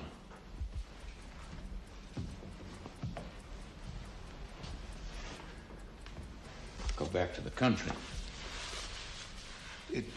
It seems rather foolish to make that journey twice in one day.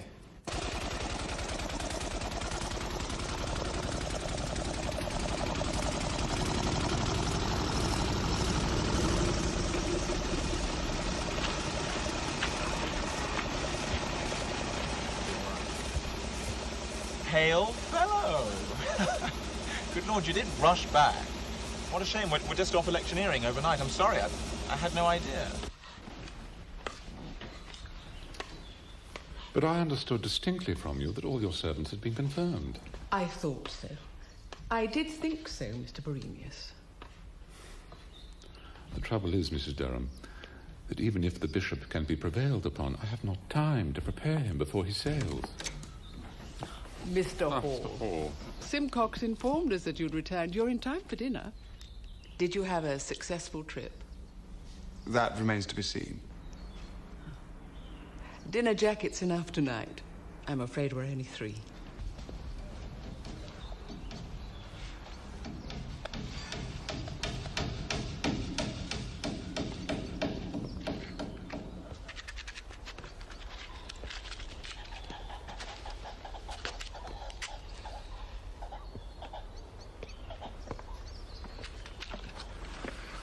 Pardon me, sir. Will the gentleman be shooting tomorrow? I don't think so. Obviously not. It's the cricket match. I'm sure, sir, I'm very sorry if I failed to give you and Mr. London full satisfaction, sir. That's all right, Scudder. Glad to see you down again so soon, sir. That's all right, Scudder. The way that Scudder sprang his notice on Clive. His brother has found him a job in the Argentine. His brother has got him the fare, so off he goes.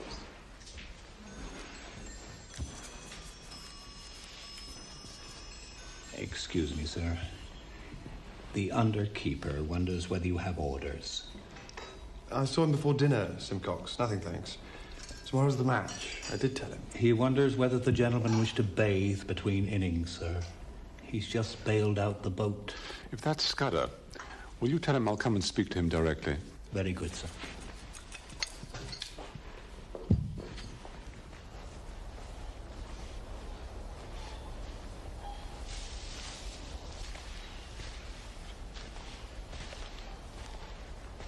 Good night, sir. Scudder. Good night. They tell me you're emigrating. That's my idea, sir. Well, good luck to you. Thank you, sir. Seems rather strange. The Argentine, I understand. That's right, sir. Have you ever visited it yourself, sir? No, England for me. Night, sir. Good night.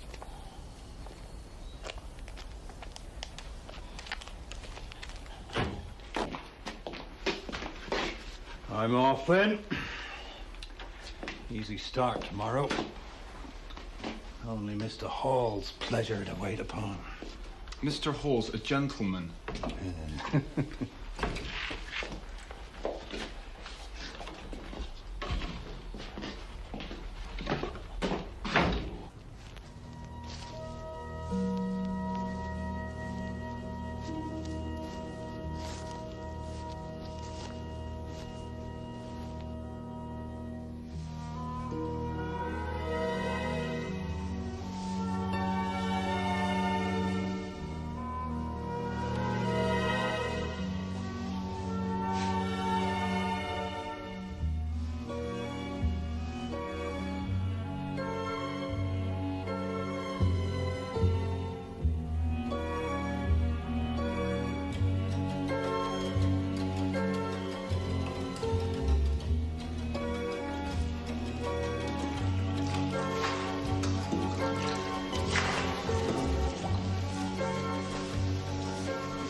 Sir, the church has struck. You'll have to release him. Maurice. Maurice. There's a cricket pitch I have to help roll for the match, and the young birds too. Boat's done. Mr. London dived splack into the water lilies.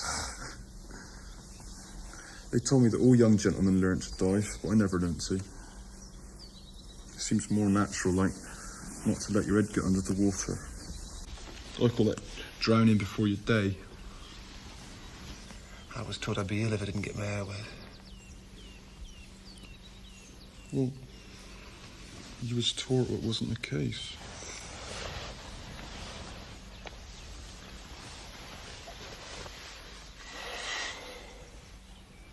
Alec, do you ever dream you had a friend? Someone to last your whole life?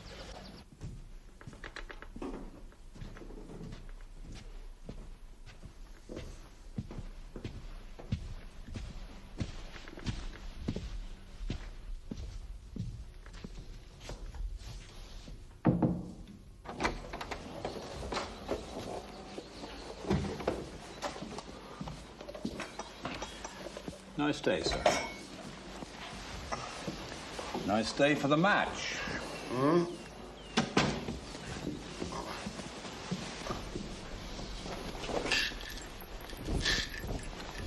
I moved that ladder away at last, I see.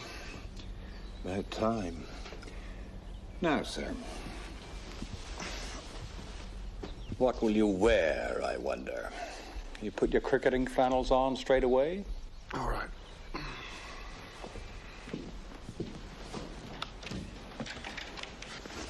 Oh, sir, in Mr. Durham's absence, the servants feel we should be so honored if you would captain us for the match. I'm no cricketer, Simcox. Who's your best bat? None better than the under gamekeeper, sir. Scudder, sir. Well, then make Scudder captain. Pity, sir.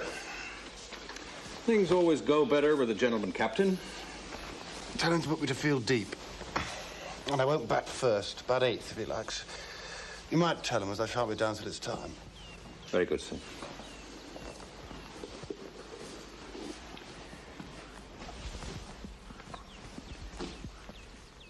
Oh, dear, sir. Mud on the carpet.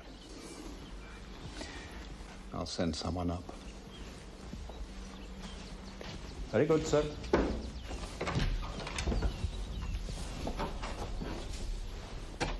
The captain's put himself into bat first. Clive Durham would never have done that. Little points interest me. He's our best man, apparently. I've an instinct the man's conceited. He's lost very well. He's playing more carefully this year. Right! Well hard, Roger! Ball is in! Yes. They're going to! Ball in!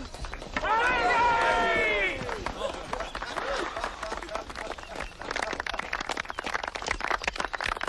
That's me.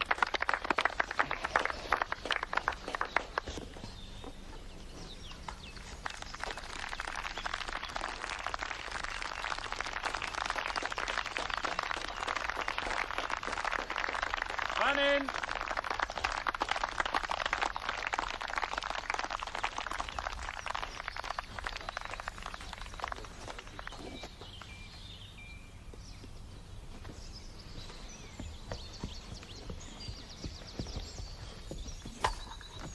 Go for it, Chase!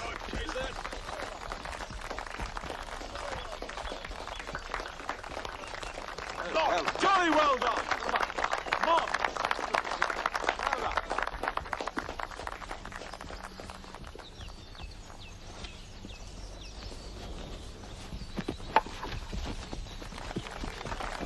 Country, Graham! Chase hard. Get it in hard. They're going free, they're going free. Chase hard.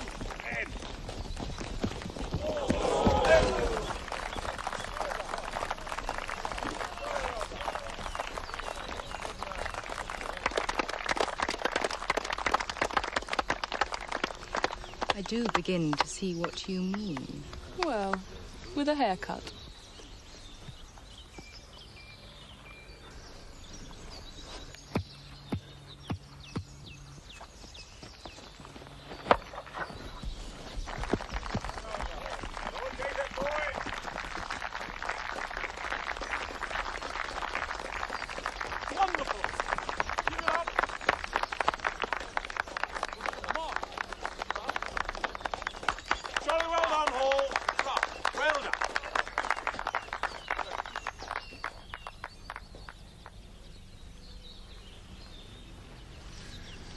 Scudder's holding the fort for you.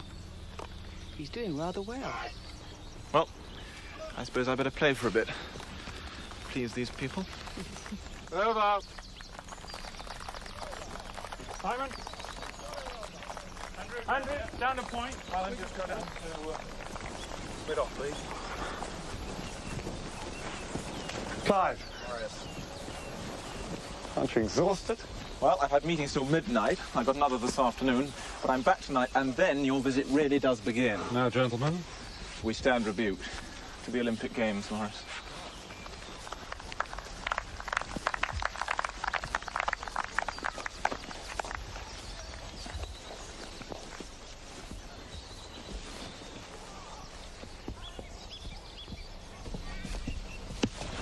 Yes? Take him, Simon!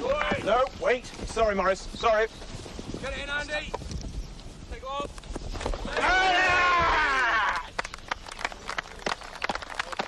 Sorry.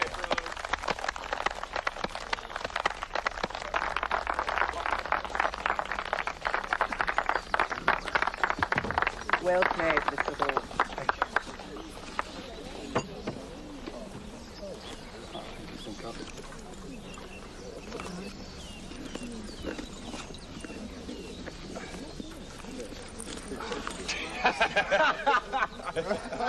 I know, sir.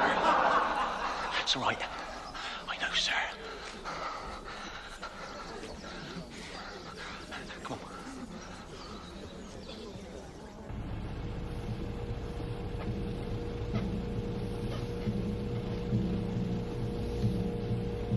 What sort of man was that keeper of yours who captained us? Scudder. Well, he's a little bit smart, but Anne would say I'm being unfair. You can't expect our standard of honesty in servants. What sort of background did he have? Let's see, wasn't his father the butcher at Osmington? Yes, I think so. Is your head feeling rotten again? Putrid. I do wish you'd think of Pendersley as your second home. Just treat it like an hotel. Come and go when you like.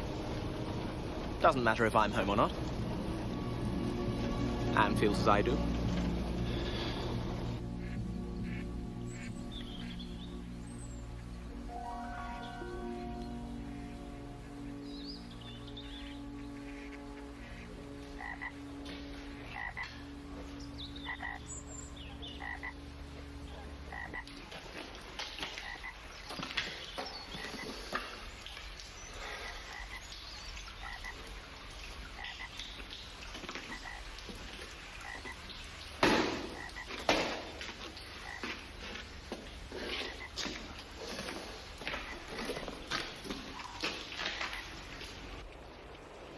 Pretend to the other gentleman that you want a stroll. It's easily managed. Then come down to the boathouse. Dear sir, let me share with you once before leaving old England. It's not asking too much.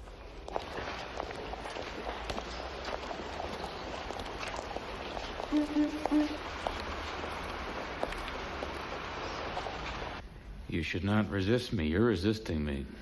Damn it, I'm not. You're less suggestible than you were. Don't give up. I do not propose to give up, Mr. Hall. Or have I fallen short of your 50%?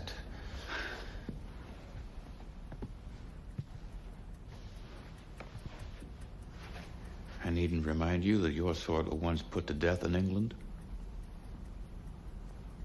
I would advise you to live in some country, France, Italy, where homosexuality is no longer criminal. Would it ever be like that in England? England has always been disinclined to accept human nature. I've not told you the whole truth. No, Mr. Hall. Since I was here, I went wrong with the gamekeeper. Terrified he may blackmail me. Apparently he's quite smart enough to do so. I have an idea that's what's stopping me from going into a trance. He sent me a letter, you see. Read it.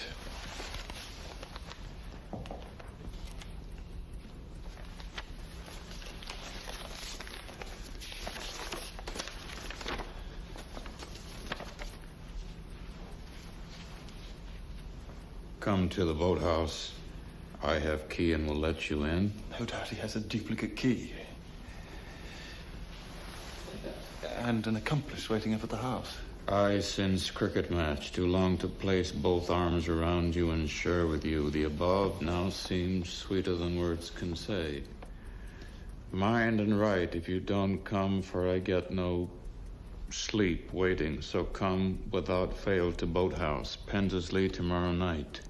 Yours respectfully, Alex Scudder, gamekeeper to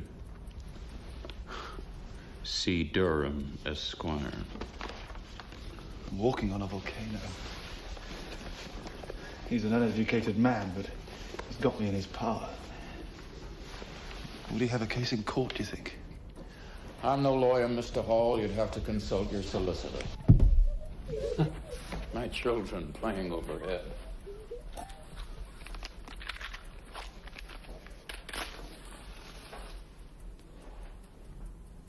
How did a country lad like that know? Why did he come to me that one night when I was at my weakest?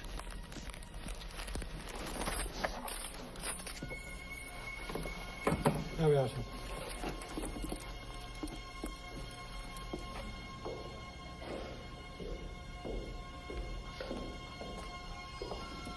Just a moment.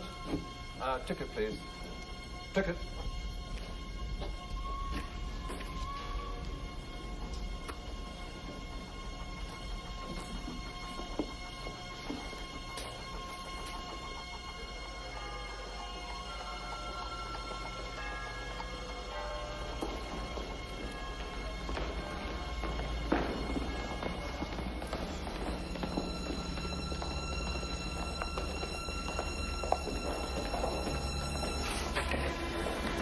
Maurice, what brings you to London, Scudder? My brother and I have some business here. You want to know what it is? I'll be with you in a few minutes. Let me just have a word with Scudder here. Something's up with the mission. Scudder, is it? Alec, you're a dear fellow, you said. You did. What mission? Are you ashamed to be seen with me? You're not glad, anyway. Don't say you are. Yes, I'm glad. Then why didn't you come to the boathouse? I waited 2 nights. I got no sleep waiting. I know something. I'm sure you do. I'm sure you could tell me a good many things, Alec. I know about you and Mr. Durham.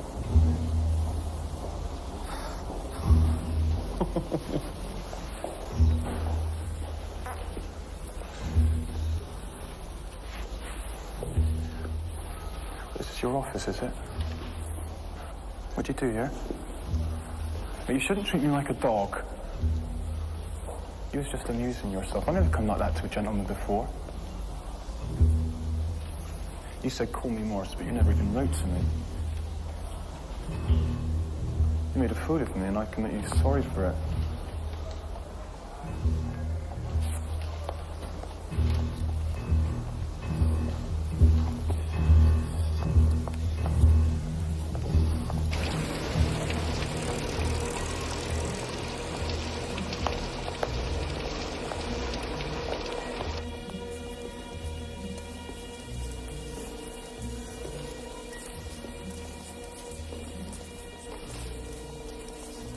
He's big enough, isn't he?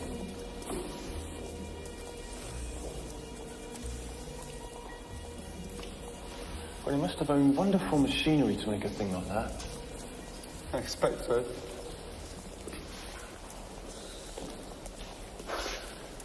Mine's got 5 legs. So's mine. It's a peculiar notion when you think about it.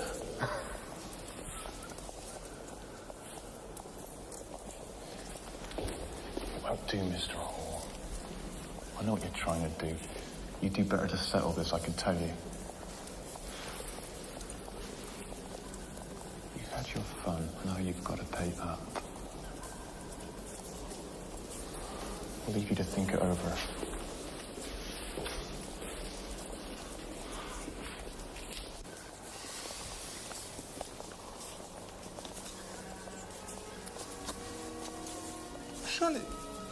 Surely you're an old boy at Mr. Abrams' school. No, don't tell me your name. I want to remember. I shall remember. You're not Colgan.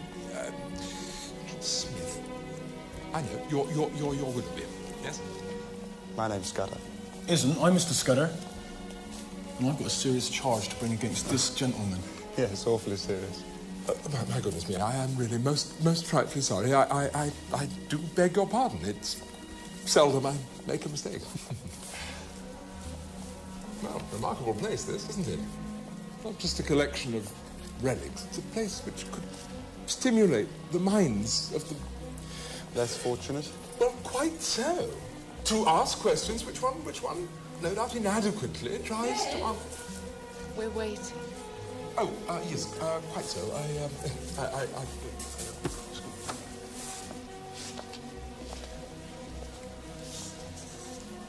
Extraordinary thing. I shan't trouble you any further. Where are you going with your serious charge? I don't know what came over me. Blackmailed me. No, sir, no. You did. No. Maurice, listen. Maurice, am I? Well, you called me Alec. I'm as good as you. I don't find you are. By God, if you'd spit on me to do so, I'd have broken you. It'd have cost me hundreds, but I've got them. The police always bet my sword against yours. As good as I.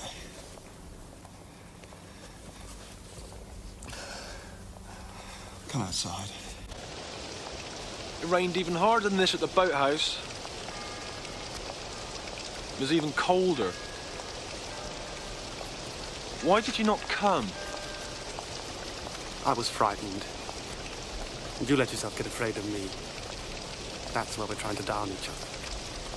I wouldn't take a penny from you. I don't want to hurt your little finger. Come on, let's give over talking.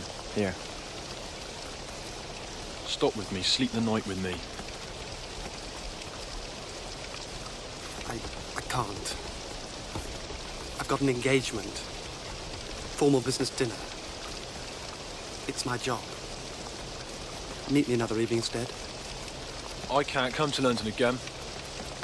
My father or Mr. Berenius will be passing remarks. What does it matter if they do? What does your engagement matter?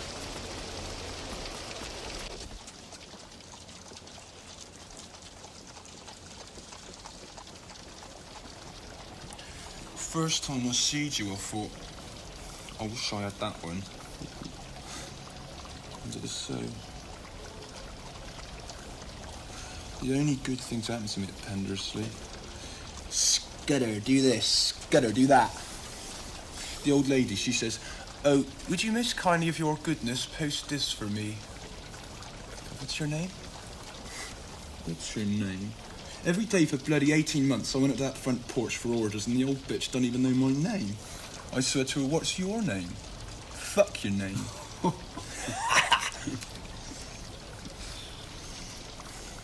Nearly did too. Wish I had.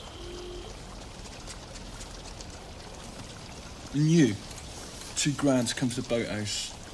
Poor my man, 5 shillings not good enough for you, huh? You'd no idea how you nearly missed getting me.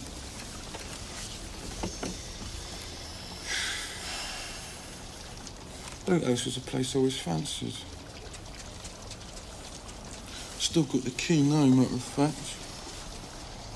We'll meet in your boathouse yet. No, we won't.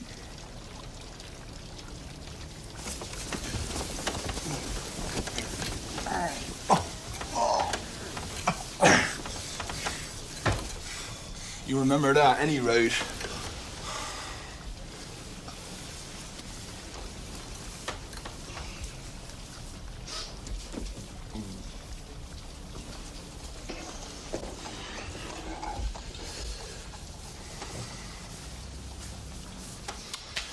Tomorrow's Thursday. Friday's packing. Saturday's Southampton, so it's goodbye, old England.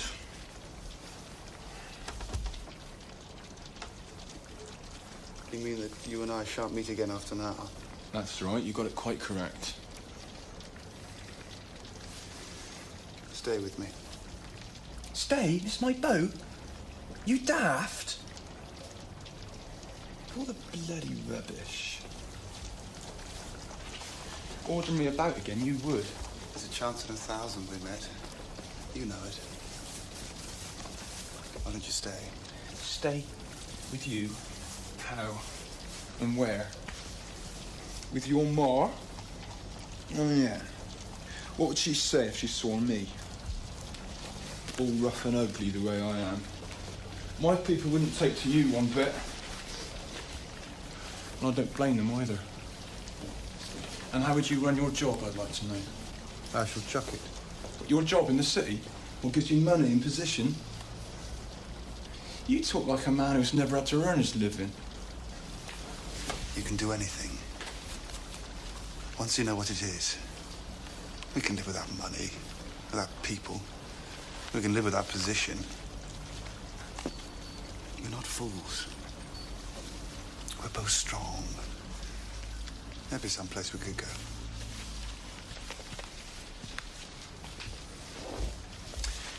Wouldn't work, Maurice. Be the ruin of us both. Can't you see?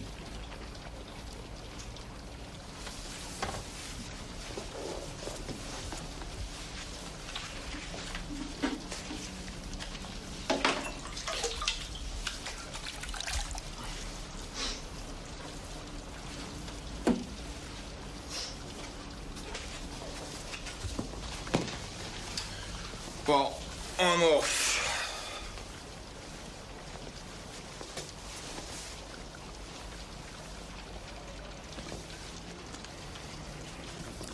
I think we ever met, really, if you think about it.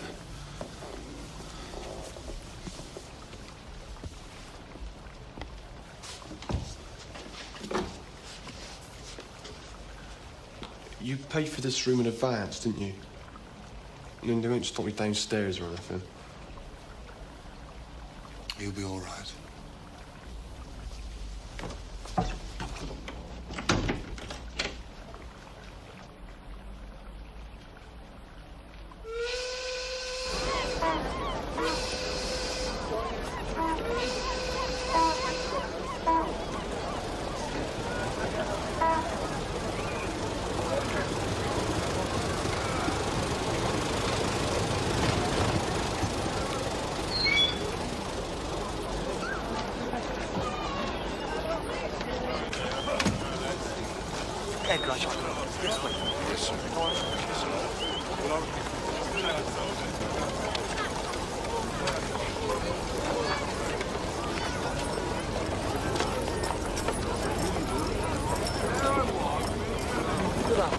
Oh, yes, I'm come to see a passenger off. Alex Scudder. The Scudders. Yes, I believe they're up there, sir. Right, thank you. Thank you very much, sir. Plenty of time yet. Oh, you won't be late if Alex says the thing he means it. He can be late if he likes. I can manage without him, but he needn't expect me to help him anymore. Mr. Scudder?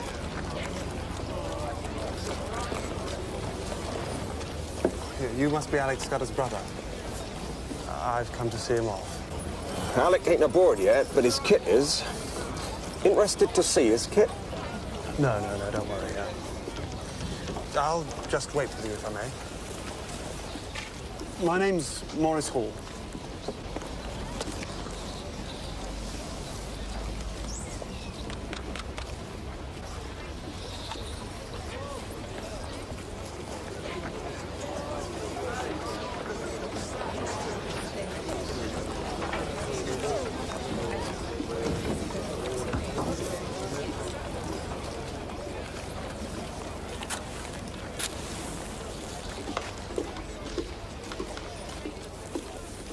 afternoon, Mr. Hall. Now, this is kind of you, Mr. Hall. I could hardly believe my eyes when I saw you among his friends here. Family? My parents, and I'm his brother, Frederick Scudder, purveyor of Viand, at your service. I am Mr. Berenius. Alec is one of my parishioners. I've come to give him a letter of introduction to an Anglican priest in Buenos Aires in the hopes that he will be confirmed after landing. Very kind of you, sir, I'm sure.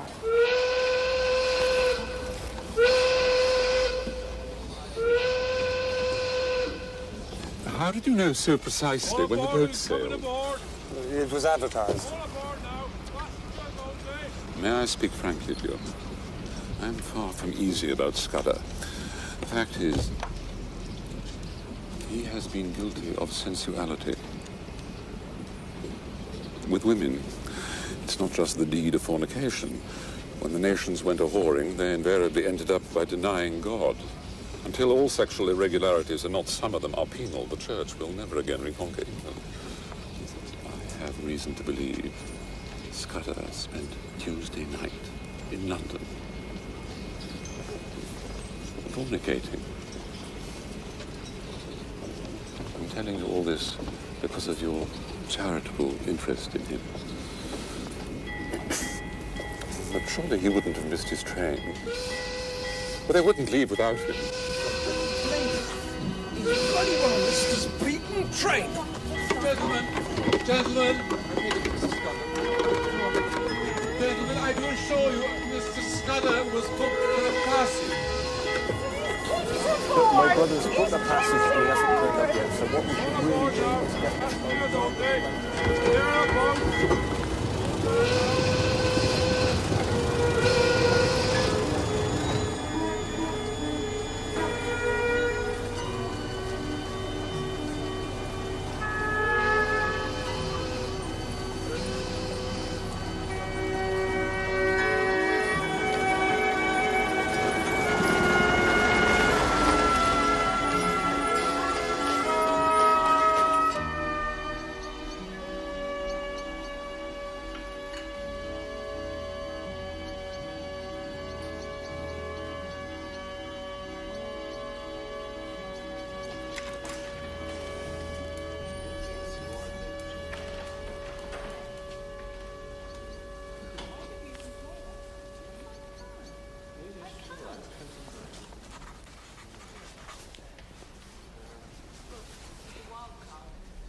Clive?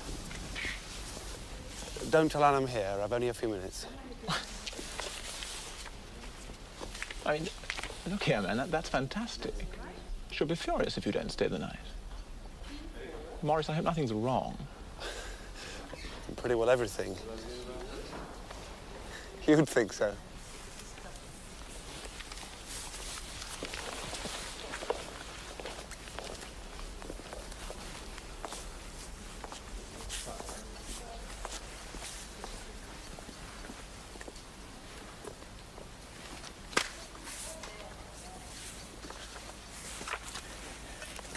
Very well.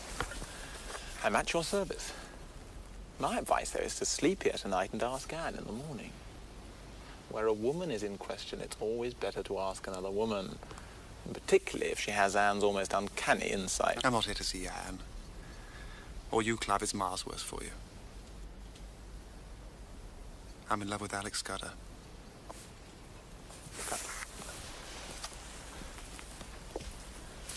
What a grotesque announcement.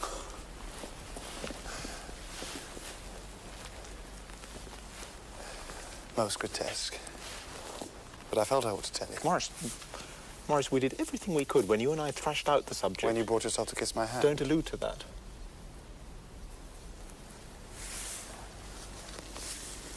Come in here.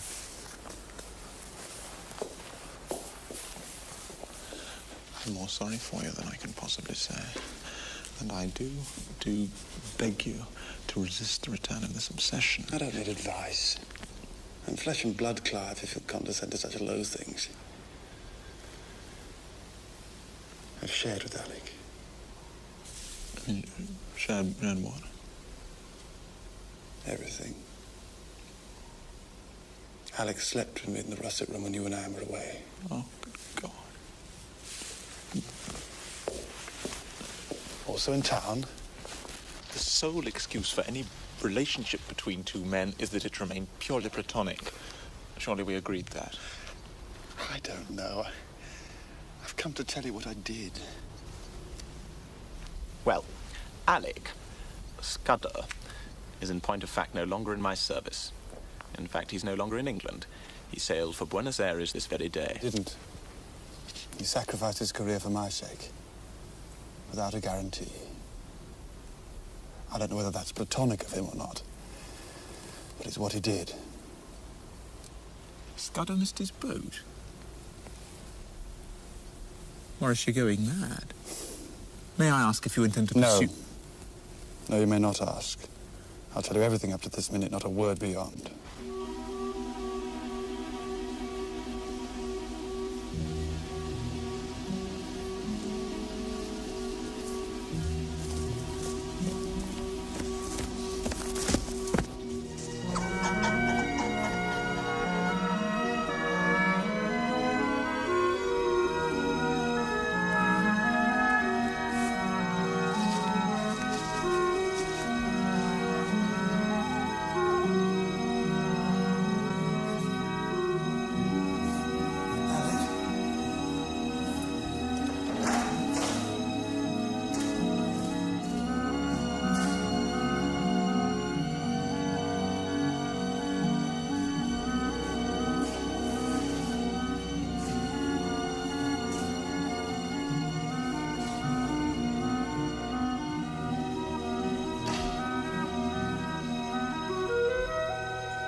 You got the wire, then?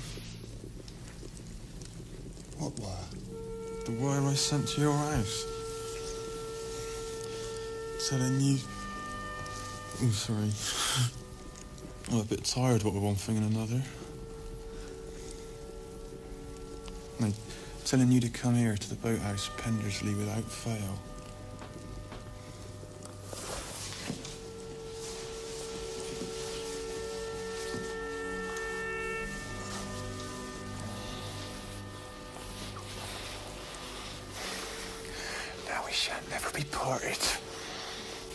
It's finished.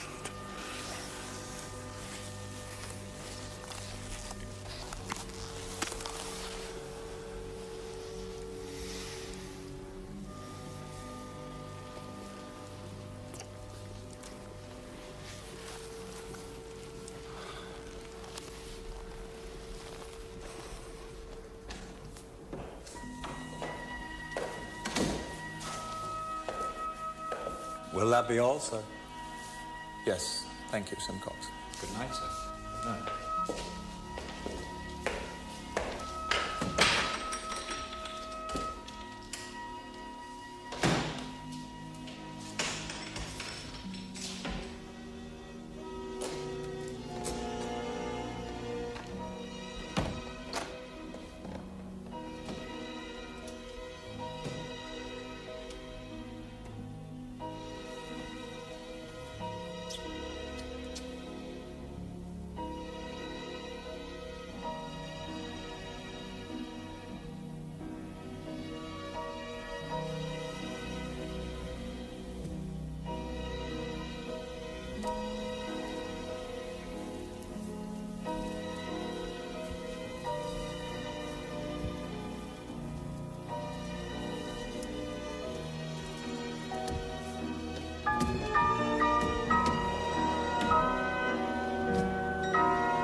Who are you talking to?